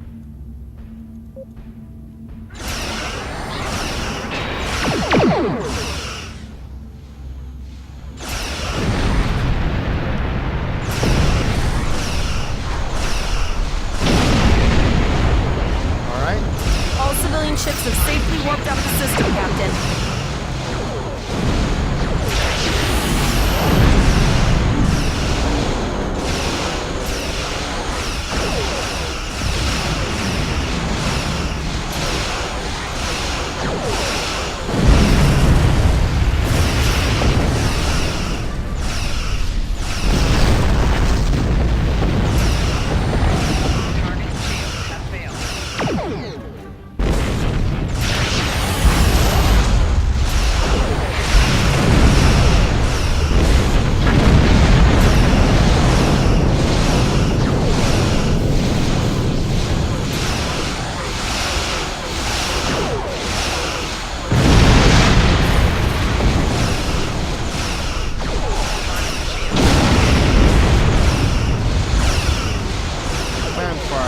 All day shift.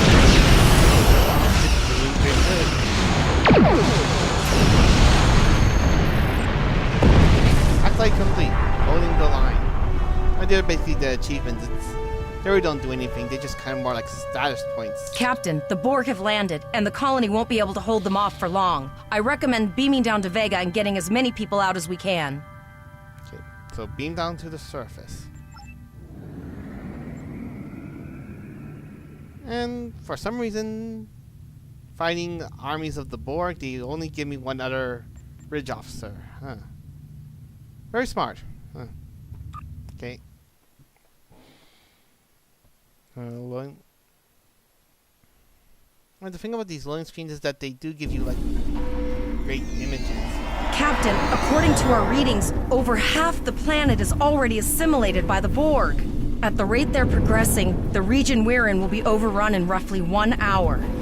And if that wasn't bad enough, the interference is affecting the ship's transporters. Understood. We will manually target tag any survivors we find for transport. Any questions? No, sir. I'll follow your lead. Alright, so time to face the Borg.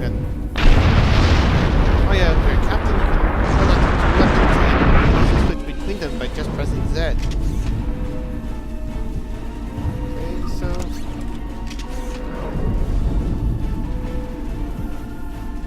let's go for our split beam rifle.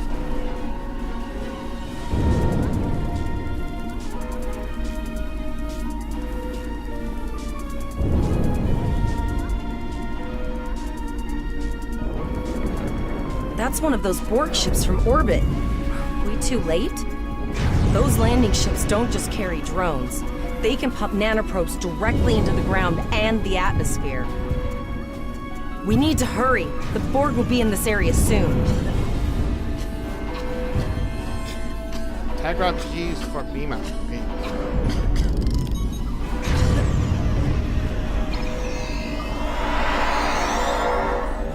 So this put nanoprobes in the atmosphere. Okay, quick question now. Why are we not in EV suits? Really?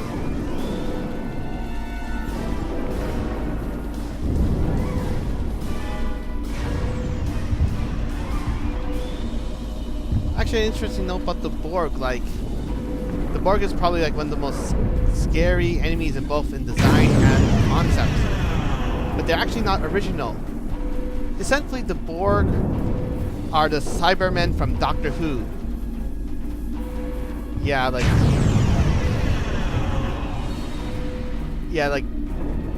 think about it, like cybernetically enhanced humanoids, and their goal is to expand themselves by converting other beings into them.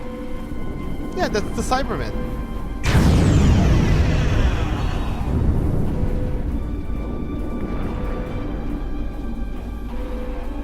Now, I'll admit, like, the original Cybermen do, they kind of look more campy compared to the Borg.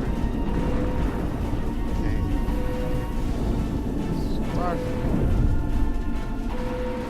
Talk to refugee. Thank you. We didn't know if anyone from Starfleet got our distress signal, and we don't have any weapons. But we do have some spare armor suits for you and your officer. They're in the crates next to the gate.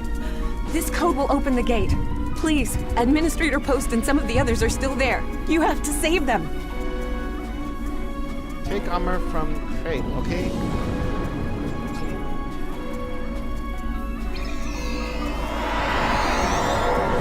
Free supply.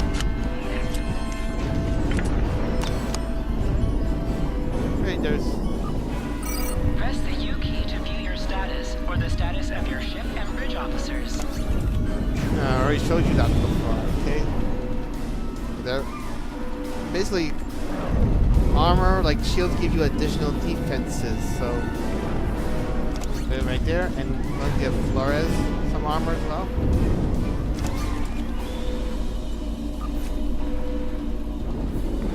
And like, basically, like, the advantage of armor is that, while shielded, with enough hits, they'll eventually drain. But armor they give you like a passive defense boost through regardless. So basically, like, since so many redshirt devs, Starfleet tried to up their game in survival.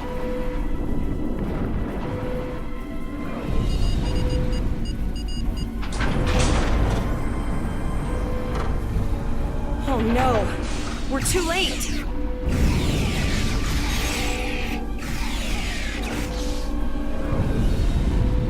Okay, they assimilate some colonists already. That sucks.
I really hope none of these people have any nanites in them. Yes, there's still no sign of the camera, sir. We're trying to...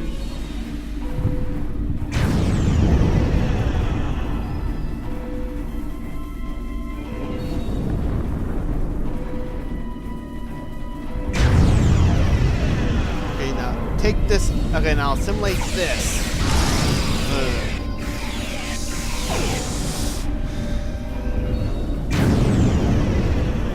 Alright, now let's talk to them. See back, sir, or...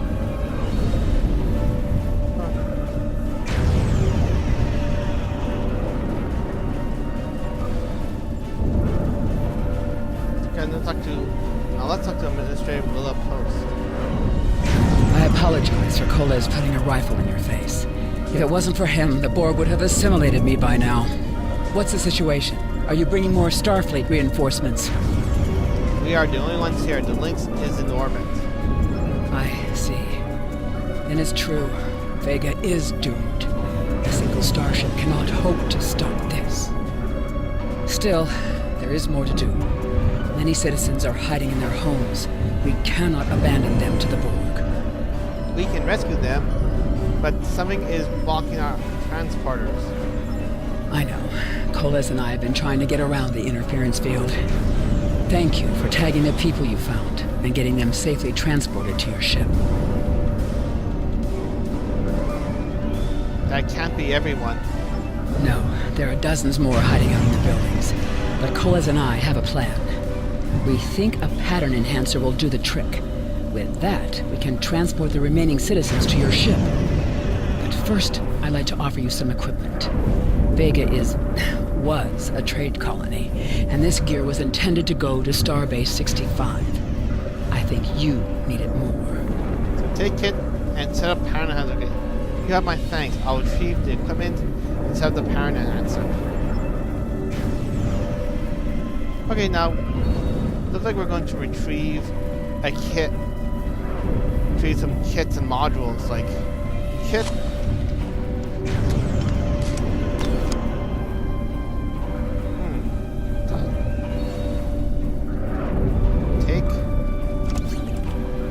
Okay, a module here, like pretty much you can slot them onto your captain. They can give you additional abilities like photon grenades.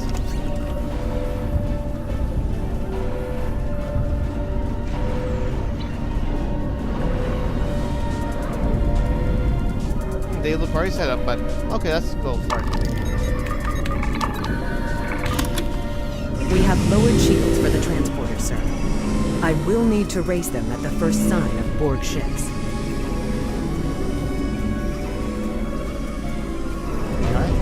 Pattern enhancers are working, and not a moment too soon.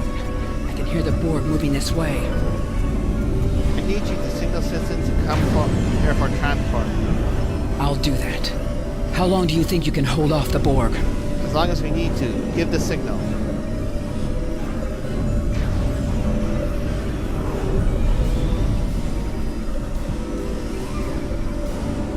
Remember when we thought fighting a crazed Klingon was the worst thing that could happen today?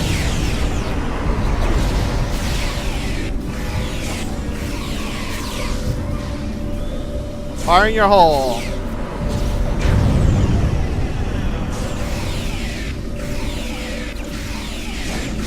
Another group of civilians is beamed to the ship, Captain.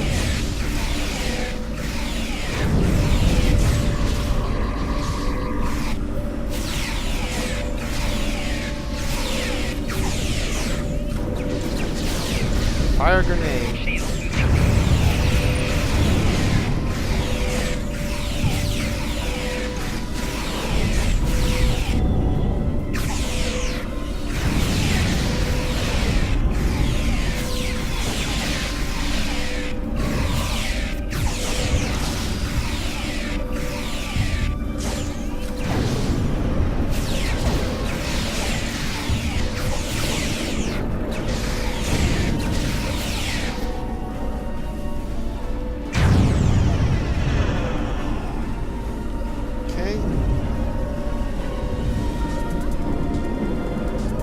Answer ship hail. Shields are back up, sir, but more Borg vessels are warping to our location. We have detected a type of generator near your position. There is a 94.6% chance it is the device affecting our transporters. If you can destroy it, we will transport as many people from the area as we are able. Hang in there, Trafal. We are there soon. Mayor, thanks for your assistance. Thank you for everything you've done. Even though it was impossible to save everyone, those you did save will be forever in your debt. I'm not finished yet. Koles, you're with me?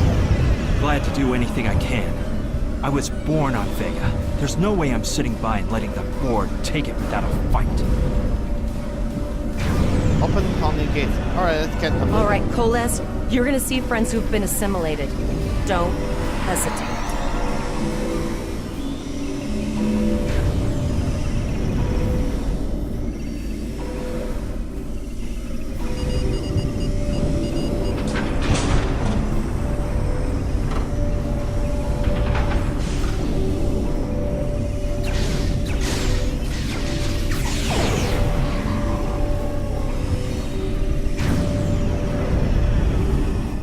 they assimilate colonists. Yeah, that's basically one aspect that makes the Borg scary, like changing, like converting your friends and family in one of them, changing their nature completely.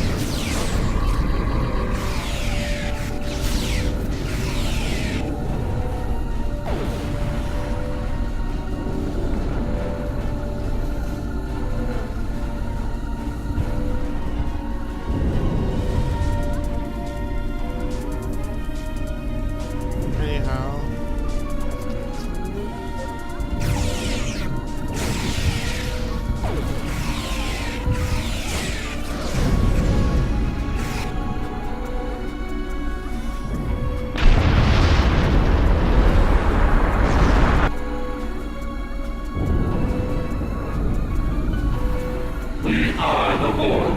Resistance is futile. The Borg are activating the transport inhibitor. Okay, that's a big, scary-looking drone. We need to disable that force field.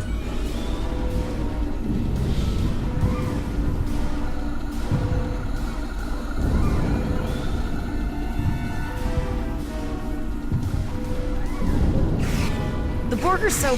what's the word? Effective? Systematic? Evil. I'm gonna go with evil. Yeah, very evil.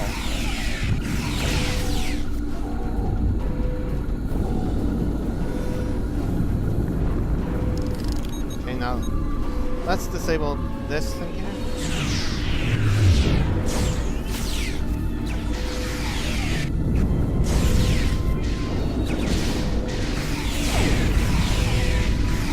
Borg 101. The ship is transporting anyone that can get a lock on, Captain, but we don't have much time. We need to get back as soon as possible. Okay. Beam out.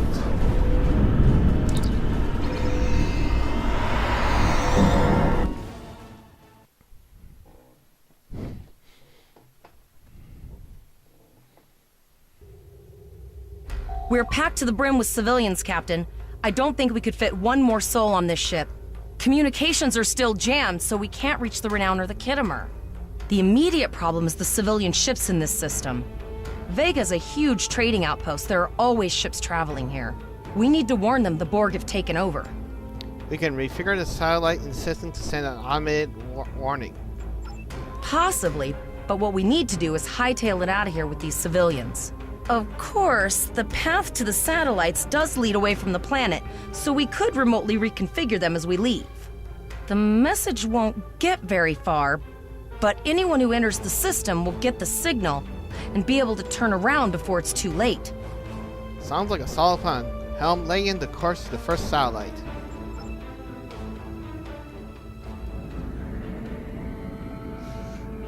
Okay.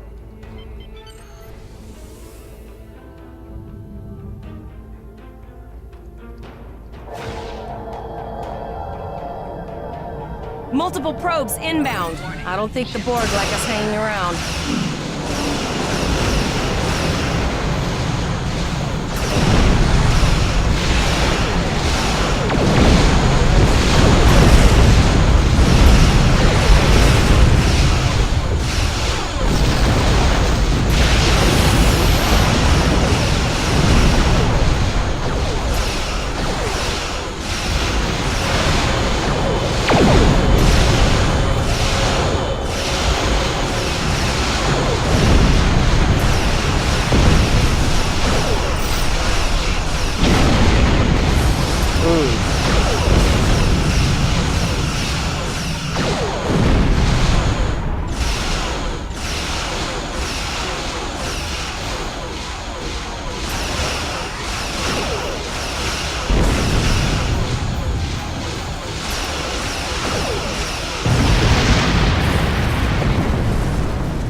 I said this far, but for a small ship is actually doing pretty well for against the Borg.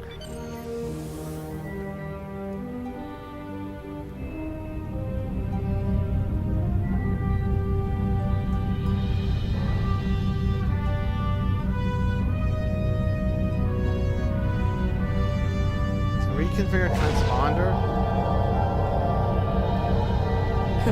Never thought I'd wish I was back at the academy studying for the astrometrics final. Okay, so now the Borg are packing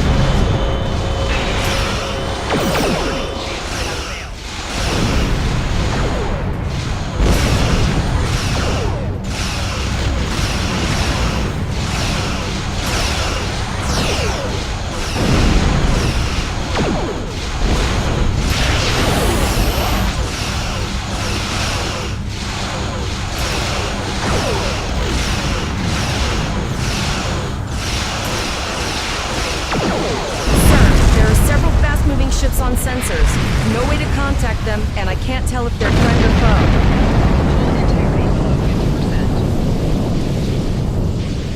foe. Okay, that did a chunk of damage.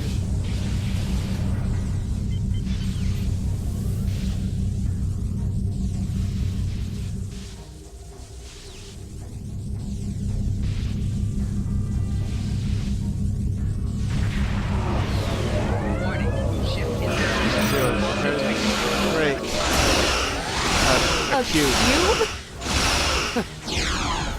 Guess it's our time to go out in a blaze of glory. Look like the coffee has arrived.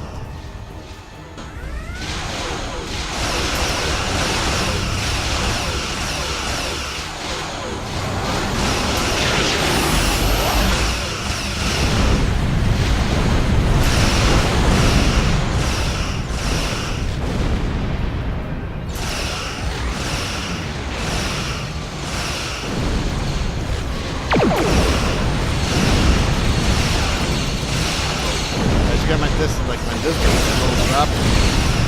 It's really slow.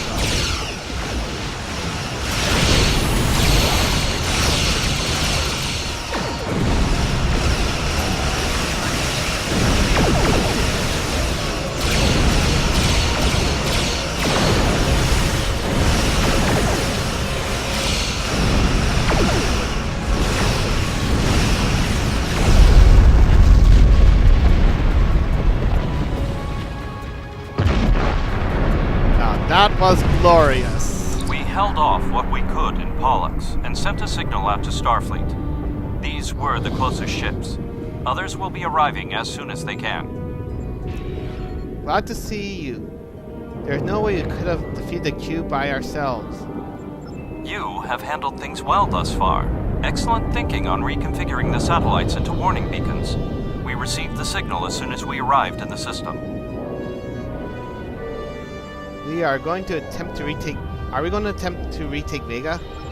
I will be discussing that option with the other captains here, but your priority is to protect the civilians you have on board, as well as to ensure the safety of your crew. The Kittimer will return to Earth space dock with you. Once you arrive, report to Admiral Quinn. He will have more information for you. Yes, sir. You and your crew have done well. Koles would make a fine addition to your senior staff. Sweet. Now we get another tack bridge officer. The Soren we met down there. Koles. Okay, so continue. Congratulations, Captain Lieutenant. Volok told us to get to Earth's space dock, and I think he's right. We need to get the civilians to safety. And I don't think I can handle any more excitement. Warp to Earth space dock. Yeah, Vega looks doomed, so...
Okay, time to meet the Admiral. Oh, they give me like a little thing just to guide me. Like, I guess after that little cutscene, that thing will be a little redundant, but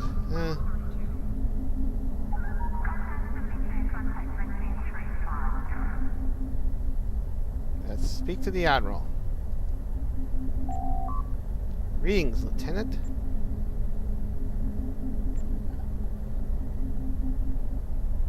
Okay.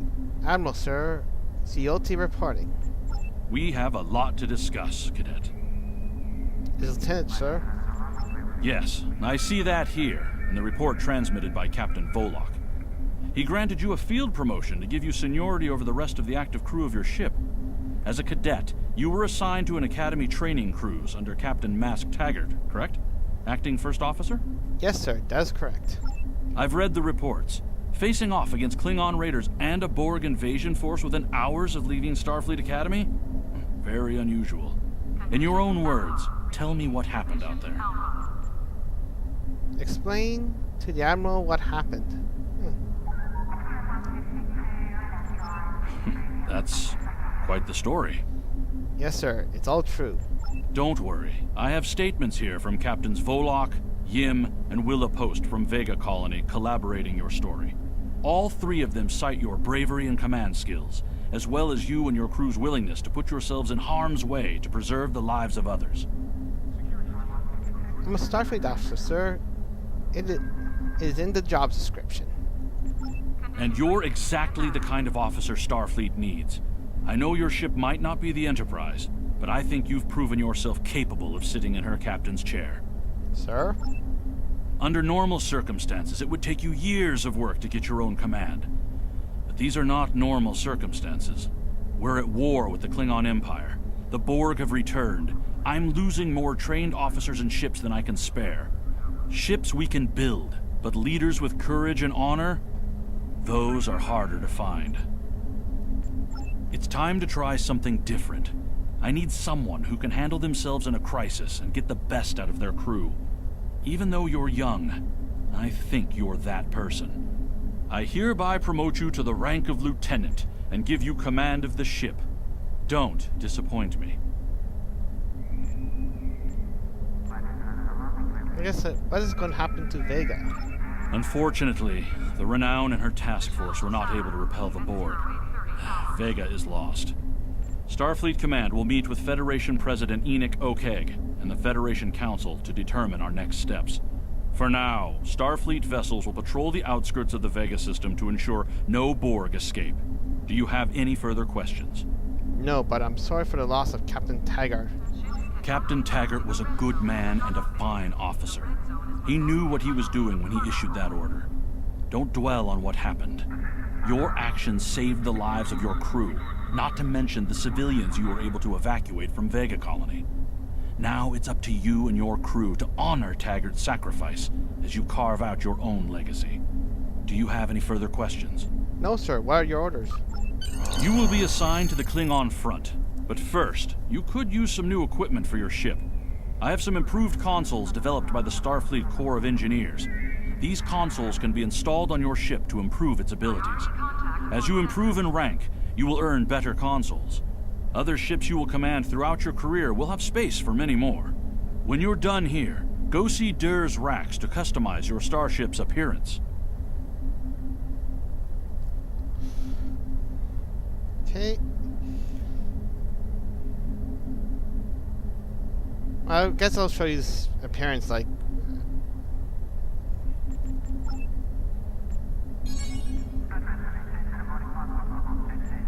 Oh, also...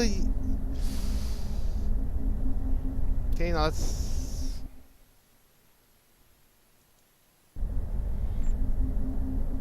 Also, like... I'm like, got the next mission in the story, like... Oh, let me, like, show you... Okay, like, these are actually the main... This is the main interface for missions. Like, over here are episodes that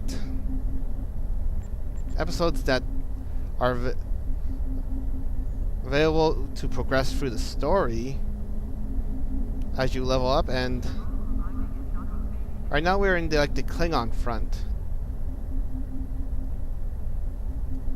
Okay, and of course here is available, which is, these are basically like side missions you can do daily.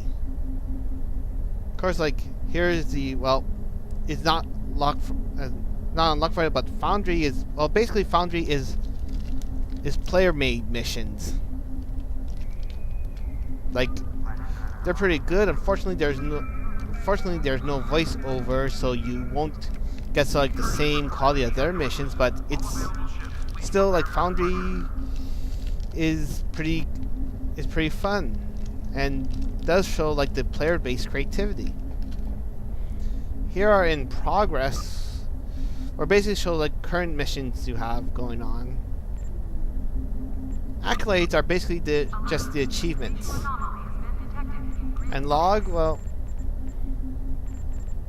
that basically just shows like a record of your actions. Like, it doesn't really is all that important though. You know, like, I'll just maybe pick up this mission and then I'll show you a few things in space dock, okay? Stranded in space. I've received a report there is a Bolian freighter that is overdue arriving at Earth space dock. It may need assistance. Please talk to Malcolm Sissel in the shipyard. He will have more information about the missing vessel than I do.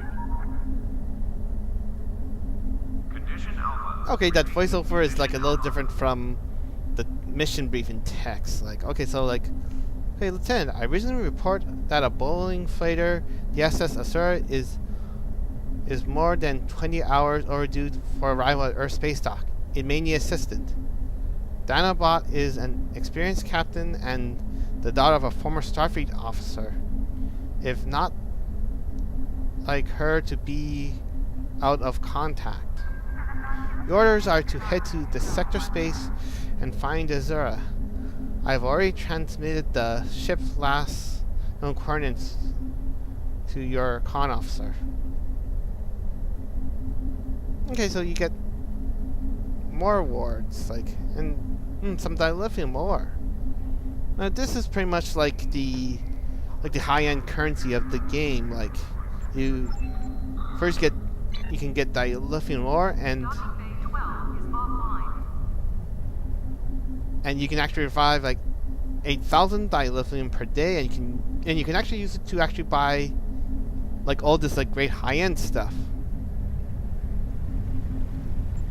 Or you can exchange refined dilithium, like, or you can exchange dilithium for Zen, which is actually the currency you can normally get with by paying real money.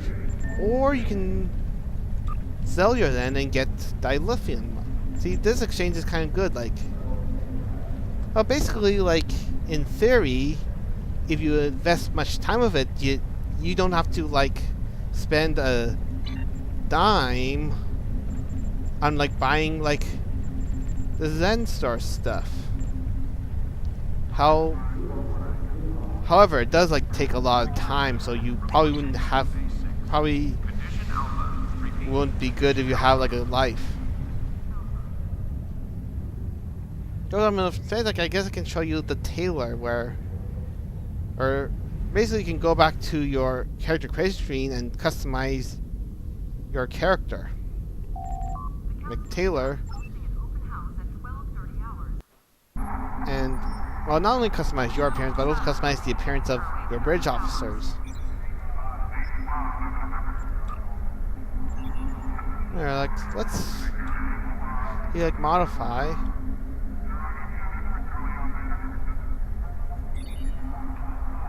I guess I got some more. Like, I think I got some more basic templates, but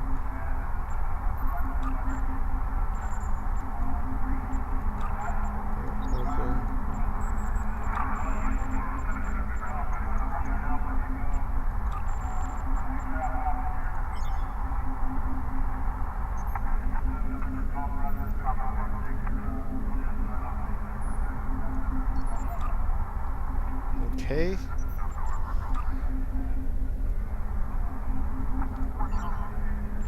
Actually, what the tail kind of looks a little dinky. For thick. Let's go for the thick tail.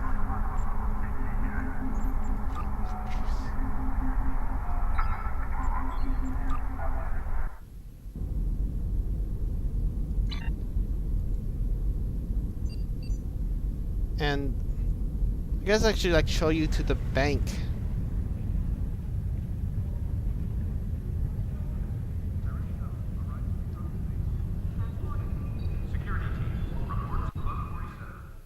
Right over here is the bank where you can actually like store like stuff from your inventory when you're not using it. Yeah, this is like all the stuff, and of course also there's a count bank where you can actually, because there are certain items that are either bound that are bound to a count or not bound to at all, that you can actually exchange between like different characters and tunes. Like, in fact, like for this playthrough, like I'm actually, which is pretty good that I already have like a few characters with max crafting, because I can now craft them like craft more improved gear. Okay, so let's dim like get some more. Oh, and this is a kit where it actually gives you like additional bonuses. Like it has like points like increase. This one increase your armor as well as endurance, which increase the max HP, and a more improved version of the photon tactical grenade. Yeah. Another phaser ray. And oh yeah, there's also got like Tetron dual pistols. Like these are good because it got additional shield drains, 5% chance for additional shield drain. So we get the deflector. Like like if you use like a lot of science abilities, like you should like the deflector usually boosts them, but there are certain other deflectors that actually boost like accuracy as well as hull defenses. And engines, or resilient shield, science console, that boosts my shield capacity. Oh, and the quantum torpedoes. Like I gotta tell you like about like different like weapons types, like on the Graphic War Core, like. Oh, also like, well, I guess I'll get these lobi crystals, like.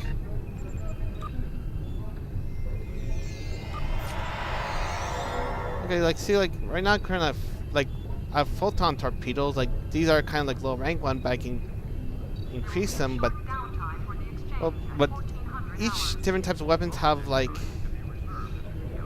different effects. Like for example, like the photon torpedoes, like they are relatively low damage compared to damage per shot per, low damage compared to other types of torpedoes, but have a pretty quick recharge time.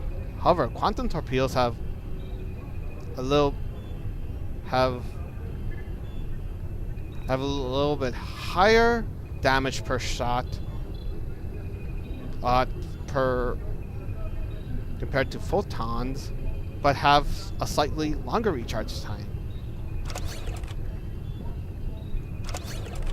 Okay, let's equip them. Okay. And same to go for our energy weapons, like with, like for example, like phasers, you normally get a 2.5%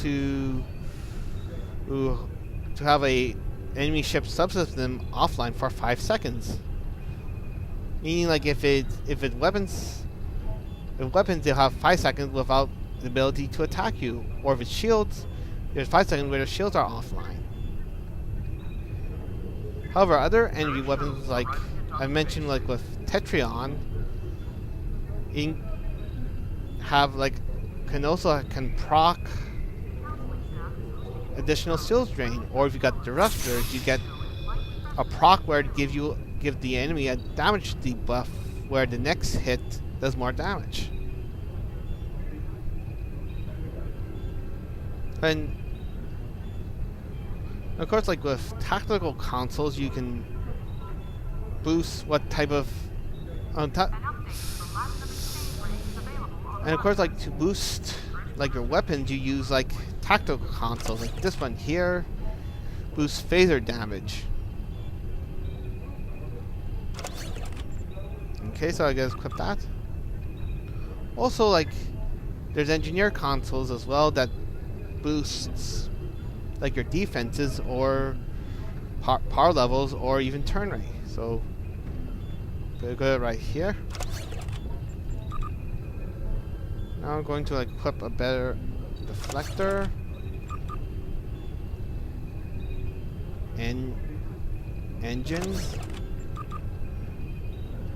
warp core. Like I usually like with warp cores, like they usually like boost your speed in sector space, as well as give like power boosts. Like certain warp cores can give you certain boosts in power, which helps your ability, like helps your abilities. And so like this one, the stabilizing warp core, well, it gives you like 15 resistance to subsystem power drain. Also, another thing about like firing weapons, like if you fire multiple weapons, you get weapons, like you get drain in weapons power. And usually, like a higher weapons power you get, the more harder your weapons hit. Well, any weapons anyway. And of course, this one give you a negative 15% power reduction weapon power cost for firing weapons. So, which is pretty good. Especially with ships that if you're firing like multiple weapons at the same time. And of course, also like, of course, like this also like, and warp cores will have like capacitors. Like this one is an engine capacitor, which give you power to engines. Yeah. And as well as like all auxiliary to shield, like pretty much like 7.5% of, for example, of your auxiliary power will go to shield as bonus power. Like pretty cool.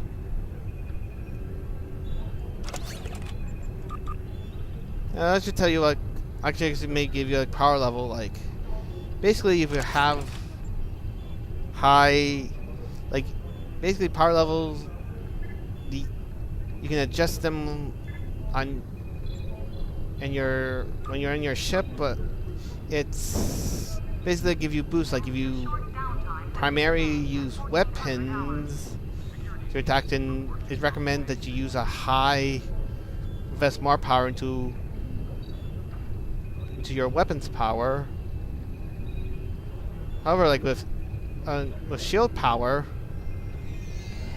however, like if you put less more power into your shield power system, it boosts your shield regeneration rate. Usually, like in high-end builds, people go for like ships that shields that have already a high shield capacity because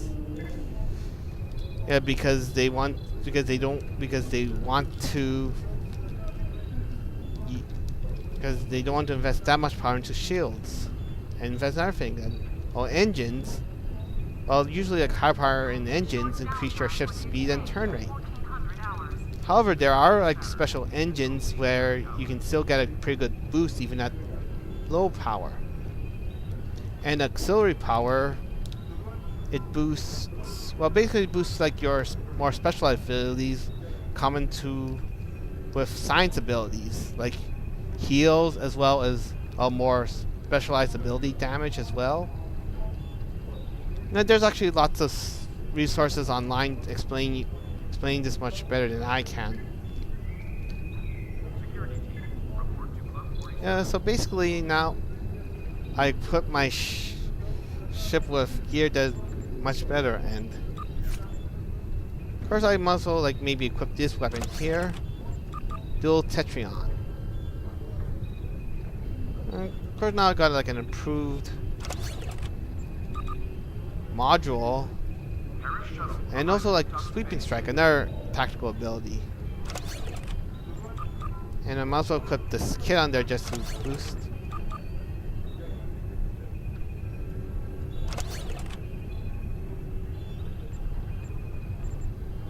However, like if you have like ground gear you don't need, you can just simply give them to your bridge officers. An update to the Platinum exchange rate is available on the monitors. Now I got this called like Lobi crystals, like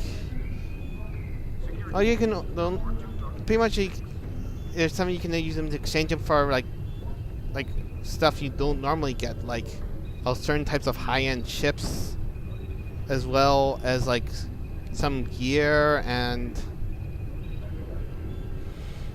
as well as uniform unlocks, and in some cases like bridge officers as well, and some consumables.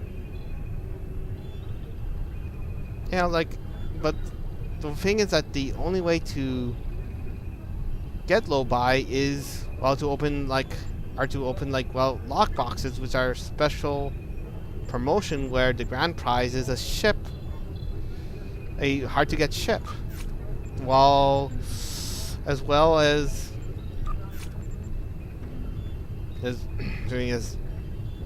some like other gear.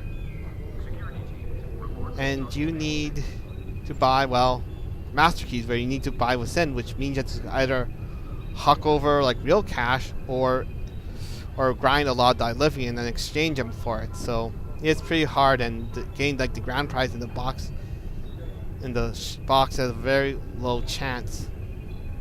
However, every time you open up a box, you still get a small amount of Lobi, so it's kind of a consolation prize. So let's take a look at the Lobi store. Okay, as you can see, like these are like the ships here, and it costs about 900 Lobi for a tier 6 ship. Yeah. Or we can also like buy gear that's actually usually like 200 Lobi. Like actually, with this gear part of the set, like if you equip them onto your ship, you get additional bonuses. Oh yeah, and also like see the show consoles, like these are universal consoles where you can actually equip them to like any console slot. Of course, there's ground gear, which actually the ground weapons. Oh, okay, like see, like this armor here costs 200 Lobi, but the weapons here cost basically 50, like, which is I got enough to actually buy one weapon.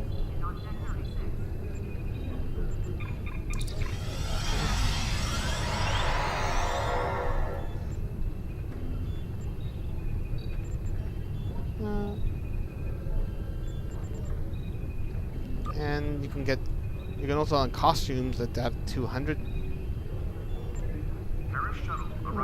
Fanny pads are just like cool things to show off, and devices. They can. Yeah, these are consumables. Like, and most of them cost like low, but seeing what I would probably recommend like saving your Lobi for either ship gear, ground gear, or even like an entire ship.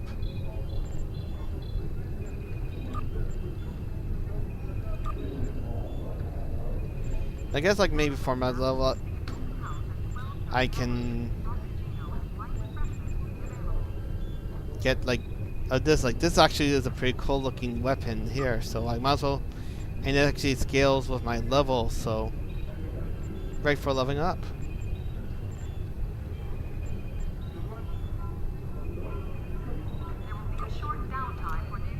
Hi.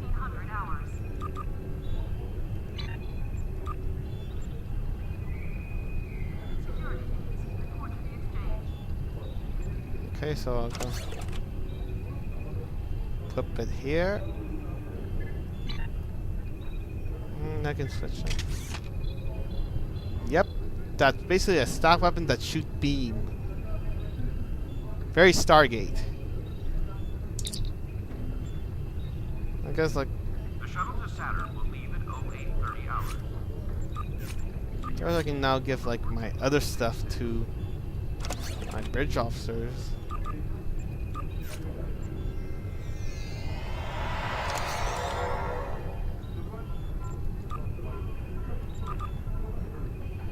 Might as well like maybe discard. Oh, some gear like if you like discard them, you get a certain amount of like energy credits. Like they're actually like the currency you can actually grind for in the game, like that you can actually use at certain vendors as well as buy stuff in the exchange. Like pretty much if you can. In the exchange, they can actually you can sell anything that is not bound to you. Like Short downtime for the exchange at 1400 hours. Like you have like a good, like you got some good gear that's a good drop gear that's not bound to you, can just put on there and get and sell it for like a good amount of energy credits that you can use to buy more stuff. Yeah, it's kind of odd. Like I'm pretty sure in Star Trek canon they don't know that the Federation don't use money.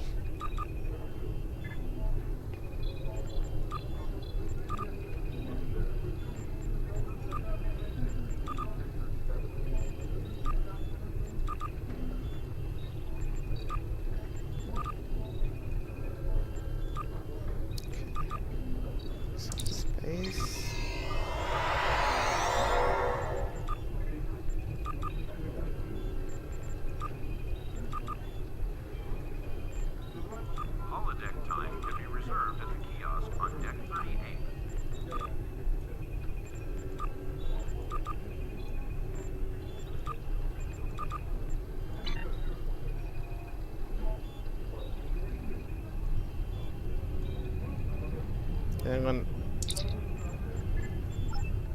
And let me go back to. Oh yeah, like rare prize tokens, Phoenix prize pack. Actually, yeah, actually a while ago there was like this promotion thing where you can give called the Phoenix prize pack, where you can buy it with dilithium, and every time you open it you get like a token for different rarities, and you can use. And if you double click it, you can actually open up a shop where you can exchange it for some stuff.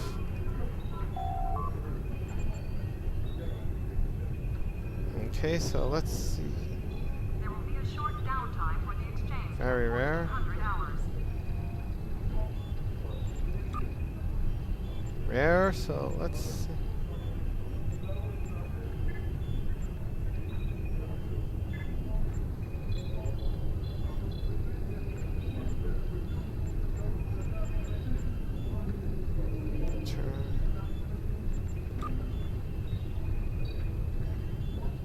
Maybe I should look at my tunes to see if I can get if I have other rarities. Like I'm pretty sure I have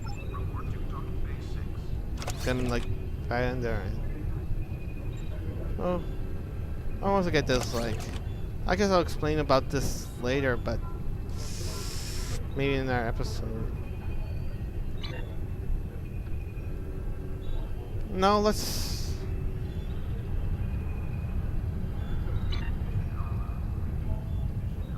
Now let's take a look at the ship stuff here, okay? In this part of Nerf Face Talk, this is where you get the ships there. Like you can actually, if you have multiple ships, that you can select your ship and you can switch between them. Yeah, I got.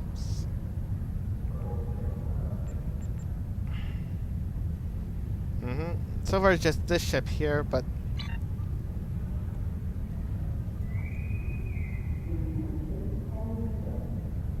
Also here you can actually buy like some of the basic ships, and also if you if you unlock the ship from the sensor, you can retrieve them as well. Like, see, like these are, and all ships go into tier. Like right now I'm lieutenant, so these are the ships that are available to me. Pretty basic low end. As well, like small ships you can use on certain missions. But as they rank up, you can get more ships. Like basically, when you get up to like, well, for example, Lieutenant Commander, they'll get a token to get free like either one of these ships, or if you unlock, you can actually get these paid like ships. These paid like tier, these paid tier 2 ships. Why would you do that? Well, they're supposed. Well, for your level, they're supposed to be like a little bit more better. As well, they come with a console that you can actually give you a special ability, and you can equip them to any future ship you got. With the only exception being like the high-end ships, like the tier 5 and tier 6 ships, because most of those consoles, they only like stay onto that ship. However, there are certain like tier 5 ships that there are certain tier 5 ships you can actually exchange. That you can actually, tier 5 and tier 6, you can put consoles on different, as Parvus said. Like for example, like if you got the exploration cruiser retrofit, the Galaxy class, it comes with a console that does saucer separation that can only be equipped to its tier 6 variants, as well as the Galaxy X Dreadnought tier 5 and tier 6 variants.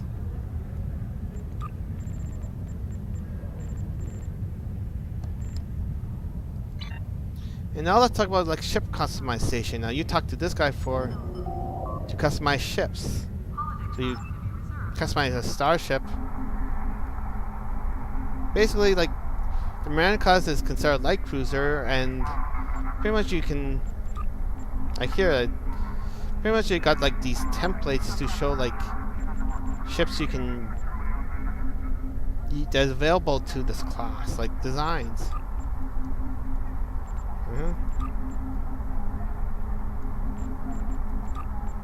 However, and if you go to advanced, you can actually like use whatever ship parts available to this class of ship to customize it the way you want. See, like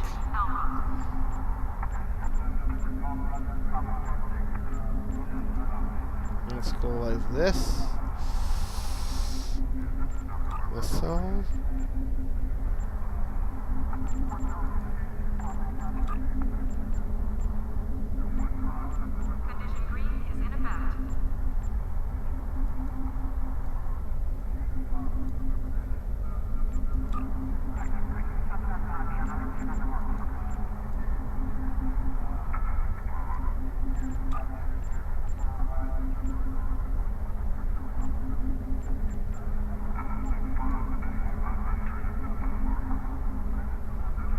Okay.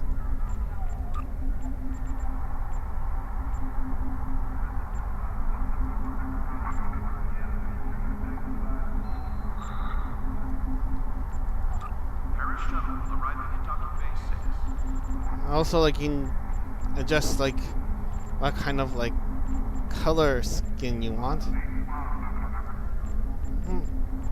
This material you want, and of course, like for each part, you can put like different designs that you can customize the color here.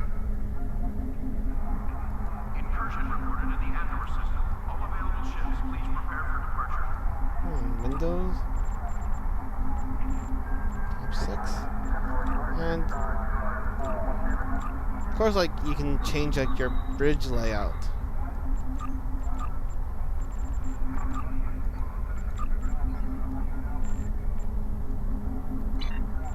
Now let's go over this design right here.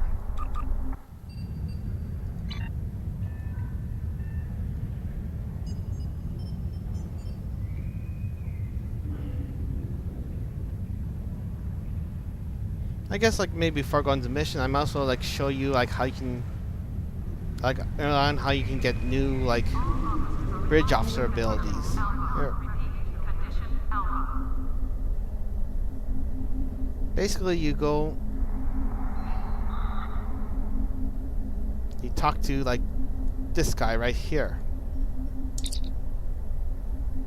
Yeah, you can pretty much go there and you can buy bridge officer abilities. Like, yeah, let me show you like an Here, let me show you like an example. Like, you can buy manuals to train your bridge officers. Like, you say buy beams fired will, and also like tactical team 1. And then you go to a tactical bridge officer like Flores here, and you go to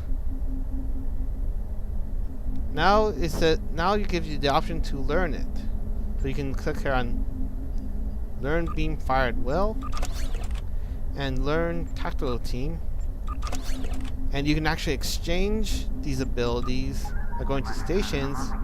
You click here and you can actually swap out the abilities like here.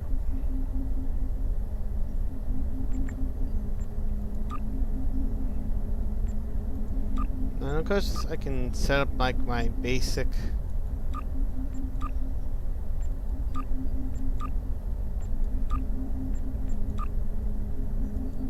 bridge, like away team layout. Condition Alpha. Repeat. Condition Alpha.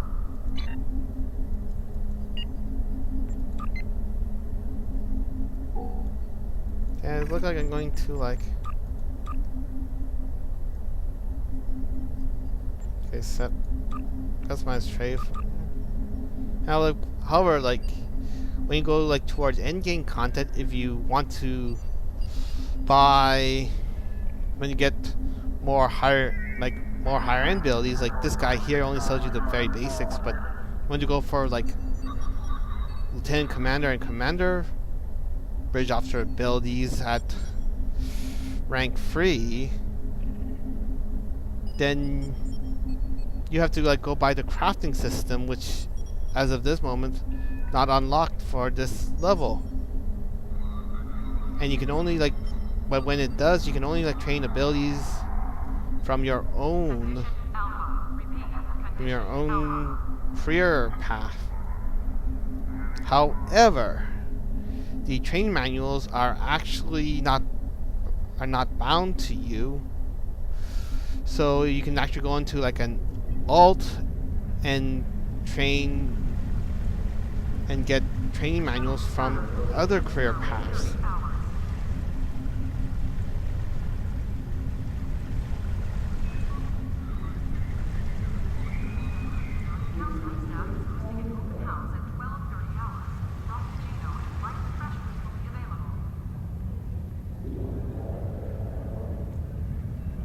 Let's talk to this guy here. When you're ready to return to your ship, click the Beam to Ship button in the upper left corner of your mini-map. Okay, this guy kind of sounds like his parents were first cousins. Really, like I think you could have just got a better voice actor for him. Or maybe just simply like kept him blank, like kept his voice blank, and just have us with this.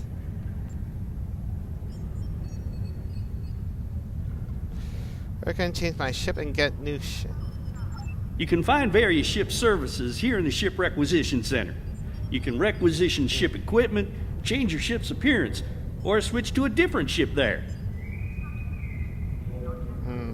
Should I continue this and maybe make fun of his voice? Go. When you're ready to return to your ship, click the Beam to Ship button in the upper left corner of your mini-map. Yeah,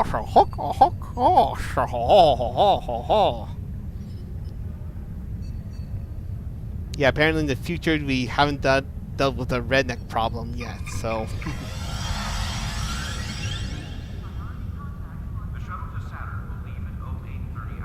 Okay, then let's.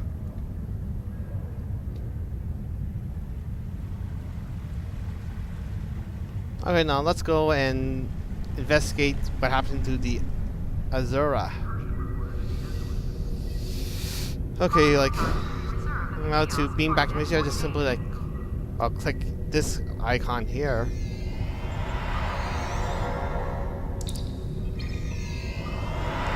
Okay.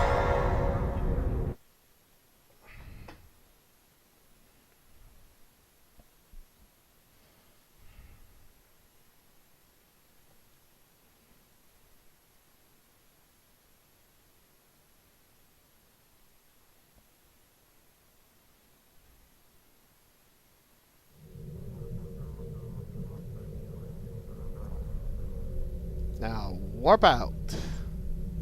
Well, that's a lot of ships.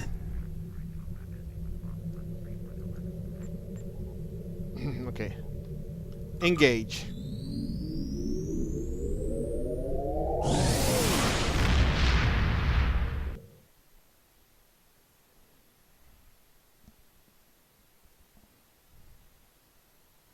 My friends sacrificed so much to secure peace with the Klingons.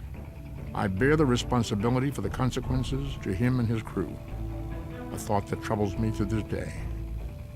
The hope was that this alliance would last forever. It did not. The Klingons have chosen war. The Federation is doing its utmost to protect its borders and the billions of innocents who call this space home. But I fear that this conflict may be our undoing. What? It's great that they got Leonard Nimoy to do voiceovers when he was still alive. Like, truth be told, he's actually a pretty good actor, and from what I can understand, more easy to get along with compared to William Shatner.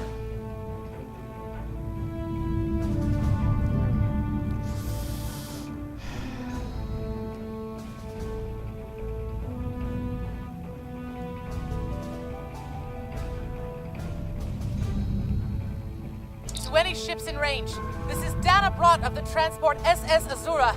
Please help. Warp core containment field down. Radiation flooding ship. Communications and life support failing. Cannot eject warp core. Need immediate evacuation and assistance. Please help us. Okay, now that's a distress signal.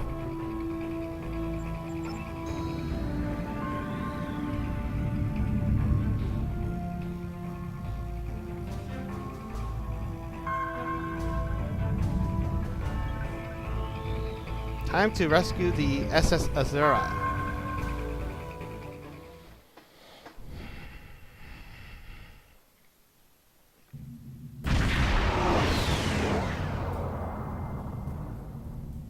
To any ships in range, this is Dana Brott of the transport SS Azura.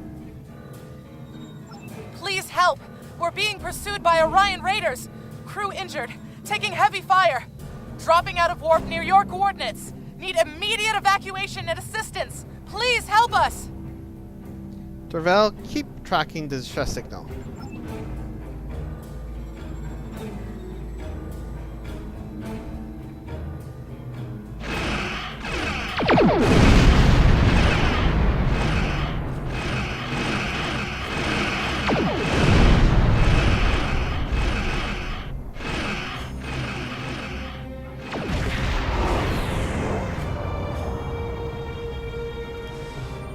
Okay. Orion Raiders.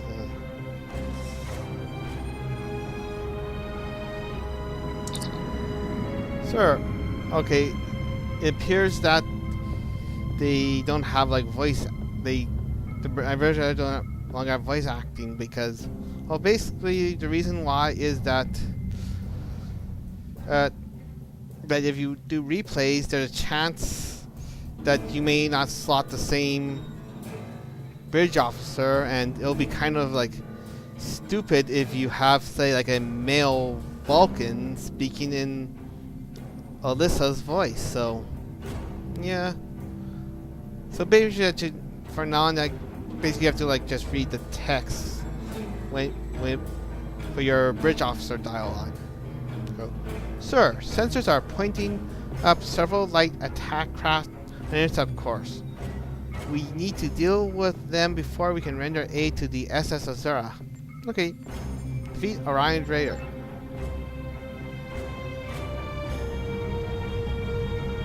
Yes.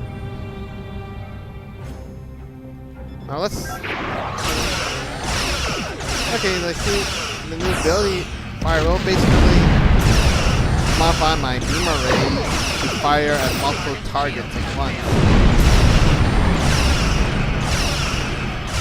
Pretty cool.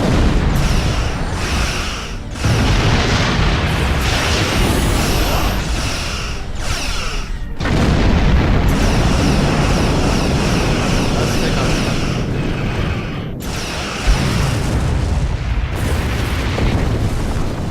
actually, before I go into the rest of the ship, there's... Okay. Scan magnetite. Oh, let me show. Okay, you just show you. Basically, you do a mini game to scan something. Here, you just simply map the wavelengths, and you get items. Like you can use like these items for like crafting. You can get later on in the game. Basically, you can use it to craft like gear as well as like a special item called upgrades, where you can use it to. You can use it to exchange dilithium for ranking up gear to the next rank to next rank. Then I'll probably cover it in a future episode when it comes to it. Now, let's take on the Orions. Fire at will.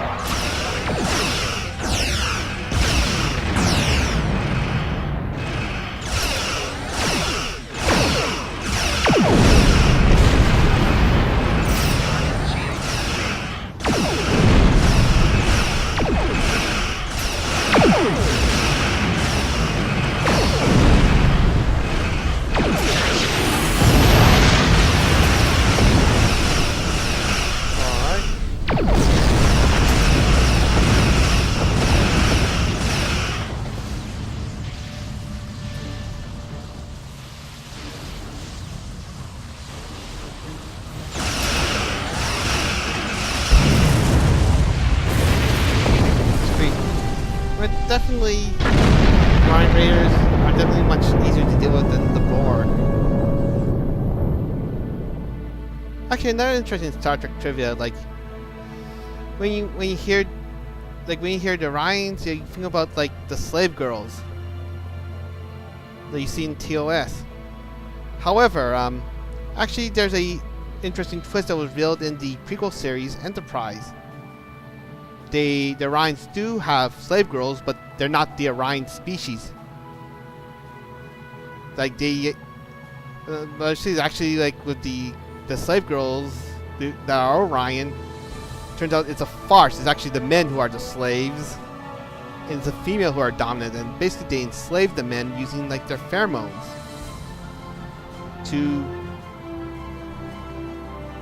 like. And it just got me realize something. I'm thinking like maybe the writers of that episode of Enterprise were probably MGTOW, because I think like maybe because there's like this MGTOW YouTubers that pretty much said like that women in real life have something similar. He even calls himself Sandman. He actually believed that the whole Orion pheromone mind control thing is real. Like, it's really insane, though. Like,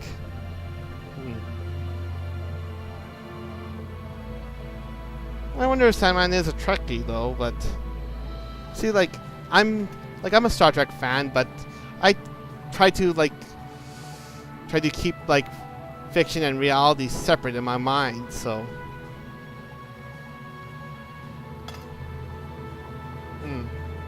Now let's scan the Azura.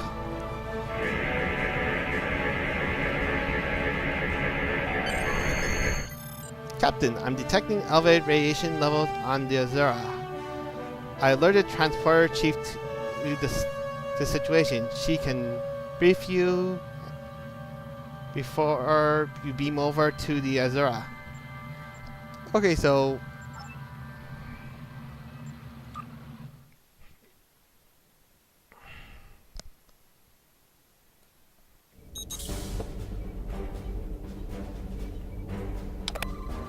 alright, now let's talk to this chief.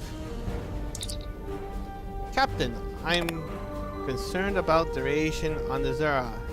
She might have some damage to the warp core, but our sensor can't pick up enough to determine exactly what you'll find over there.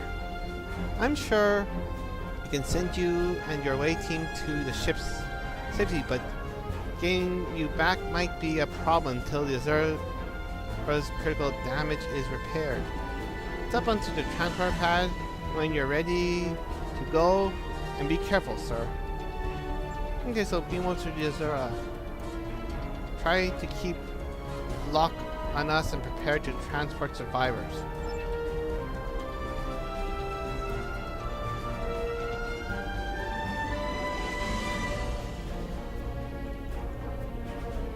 Okay, now beam out.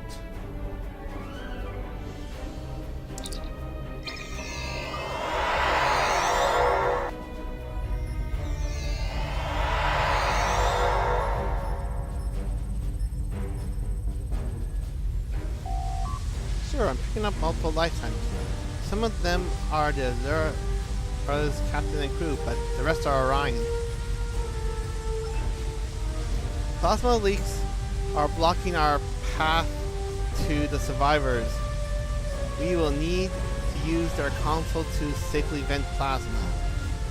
Okay, so rescue survivors are top priority. Okay, so I guess we're going to...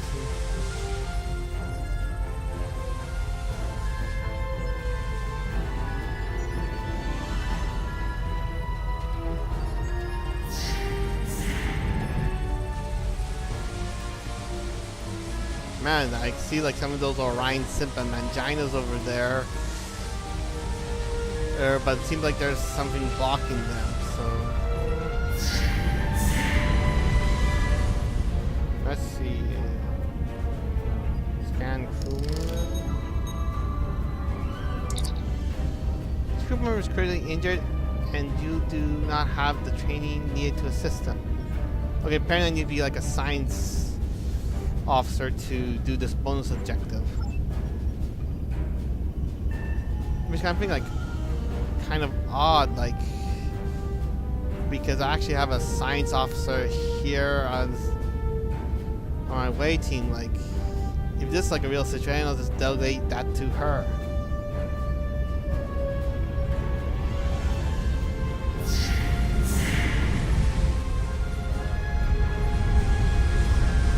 Bypass plasma.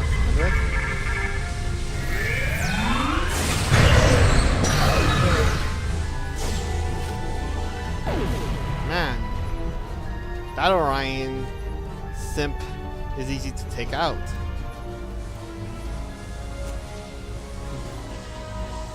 Let's go here.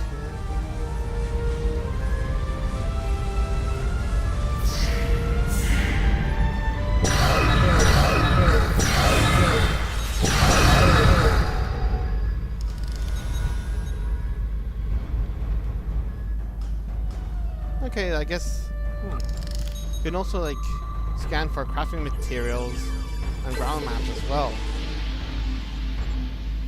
Okay, take. Also sometimes like in certain ground maps you actually can get supplies. Actually, let me show you like this is a shield charge, which if you're low in shield, you can actually use a consumable to regain some shield. And there's a small power cell which you can actually use to, for a short period of time, get bonus energy damage. And of course, like the pretty standard like consumable is hypo spray, which actually restores HP.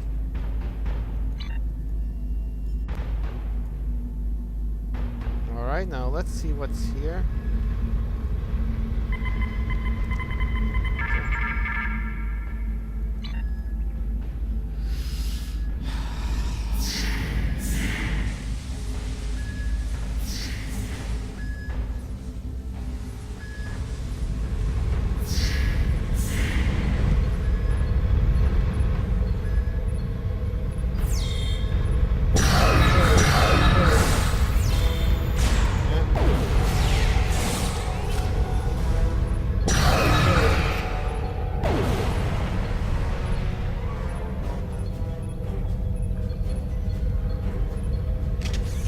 And I'll show you, like, these are the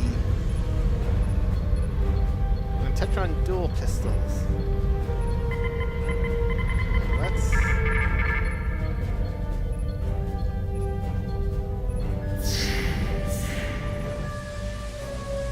Record is going to critical.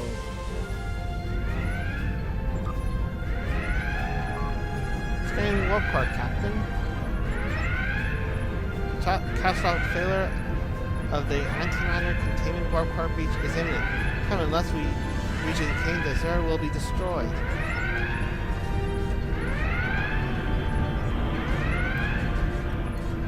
Now let's talk to Prot. We hit an Orion ambush on our way to K7. We lost our weapons almost immediately, and then we took a direct hit near engineering. Our warp engine's magnetic antimatter containment field failed. We had no choice but to drop shields and use the power to try to stabilize the containment field. As soon as the shields were down, Orions boarded the ship. Now continue. I'll never let those green pirates have the Azura. Please, take my crew to safety. I'll keep trying to stabilize the warp core. If I'm lucky, I can buy you some time. I'll help your crew.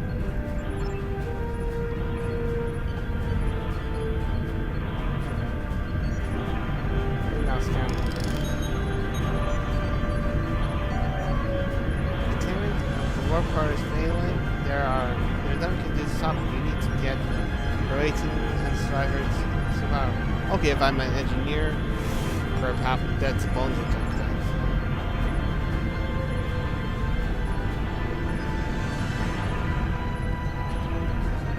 We got the survivors here, and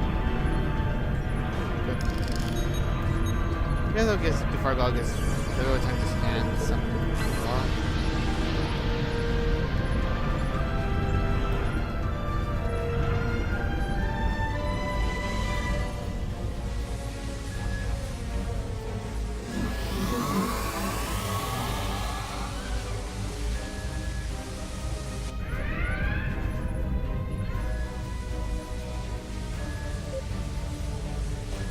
Alright, so time to grenade those manginas.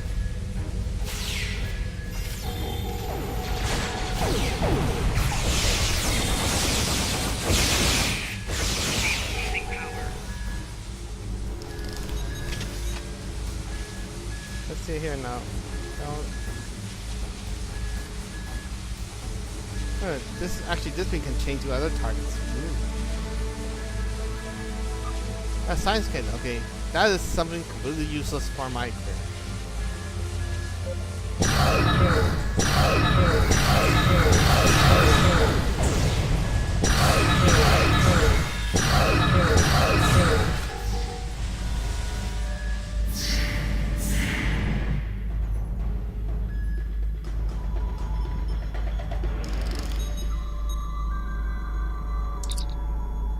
Patient has done too much damage to the patient, so they're definitely gonna...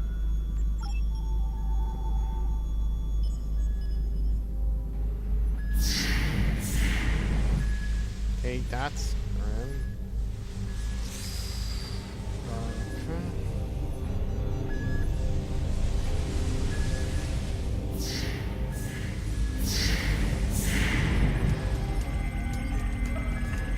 Get to the transfer room. We'll be right behind you.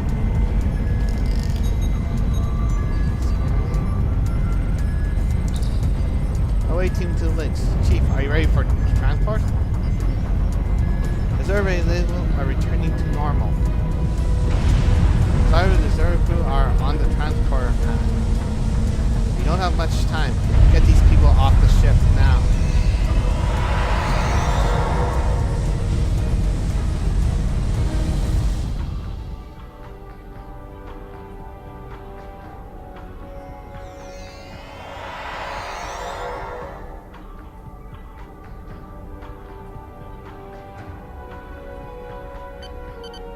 We have them, sir.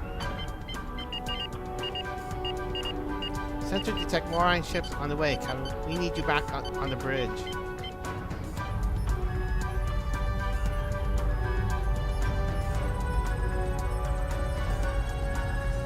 Alright, time to beam us out there.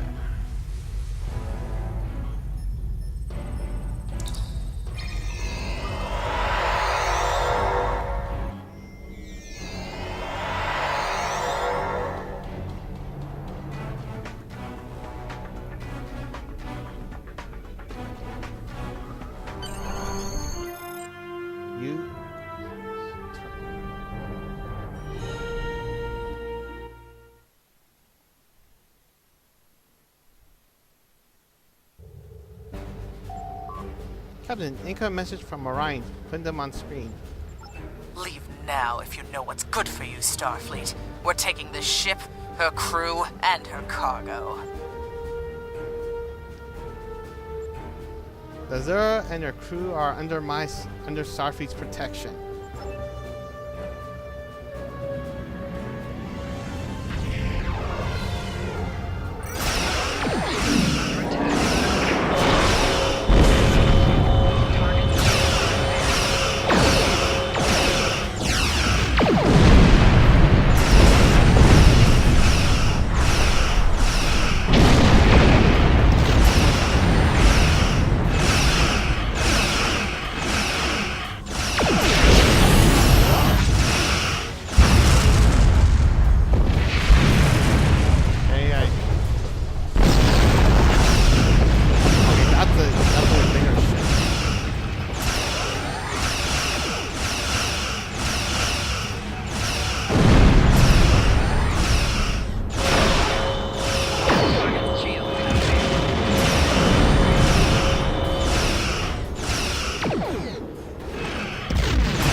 Officer missions, which I haven't unlocked yet. So, Captain, we need to get in range and try to get a transport lock on Captain Brot. We'll save Captain Brot. Huh. Okay, look like I just dropped like dual phaser heavy cannons. See, like, let me tell you something about like dual cannons. Like, normally they actually do have way more damage than these beam arrays. However, they have a narrow firing arc at the front of the ship, a 45 degree. So that you need a ship so to use them like most effectively, you need a ship with a high turn rate. And of course, like, not all ships can use cannons. Like, fortunately, the light cruiser can.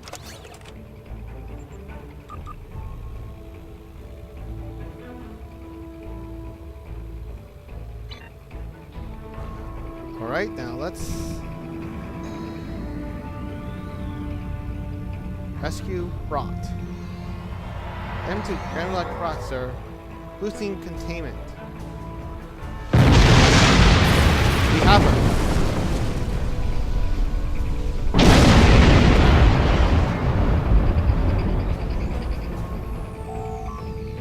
Captain, Brot is safely aboard, sir. And just in time. We need to get her. Just before the ship exploded. Captain Brot has requested that you take her and her crew to sector space. Starfleet will get them home from there. She said she would be happy to speak to you if you wish. Okay, let's speak to her.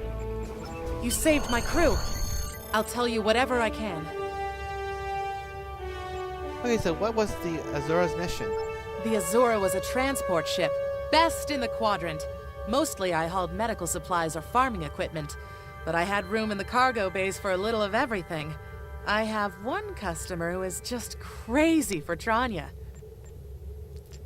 I don't save the galaxy on a regular basis like you Starfleet types do, but hauling cargo is a good way to make a living. I'm helping people in my own way. Okay, so I have another question. You saved my crew. I'll tell you whatever I can. Okay, tell me about the Orions. There's thieves, pirates, and a whole lot of trouble if you ask me. Raiders have always been a danger to ships like mine, but the problem has gotten worse since the Orions allied with the Klingons. Now they think they can do anything to anyone. Someone needs to put a stop to these raids. Okay, and that question? You saved my crew. I'll tell you whatever I can. Okay, what happened to the Azura?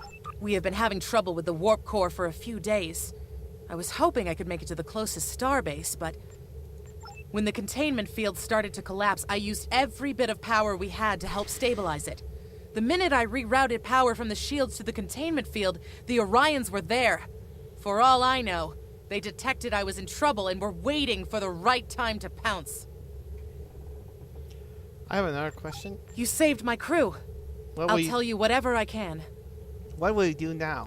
Go back to Bellaris for a few weeks, I suppose. I have enough latinum saved up to get me back on my feet. As soon as I can get another ship, I'll be doing transport runs again. I have customers waiting. You saved my crew. I'll tell you whatever I can. Thank you. That is all. Ready to lead the system at your command. Depart system.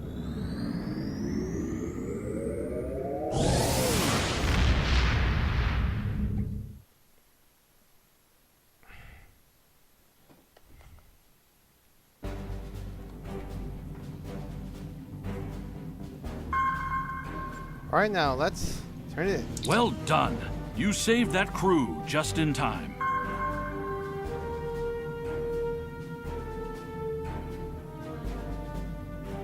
Alright, now Congratulations, Lieutenant.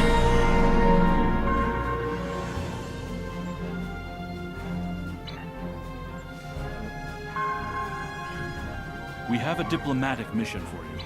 Oh. An important Vulcan ambassador. Okay, that's another mission, but I guess I'll cover it on the next episode whenever I get along to doing it. So, I guess before we go, I'd like. Oh, okay, it doesn't look like got any skills yet, but.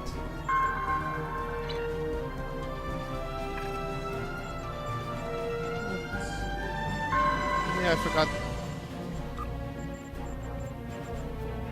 Look, I forgot to like put my capacitor of the warp card there.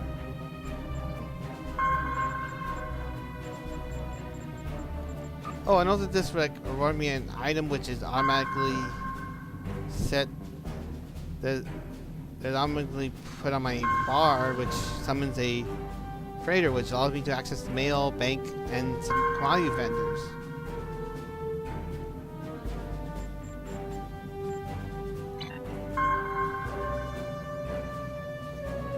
Anyhow, like, I hope you enjoy like this part one of this playthrough, and we'll be continuing it like next time. So live long and prosper.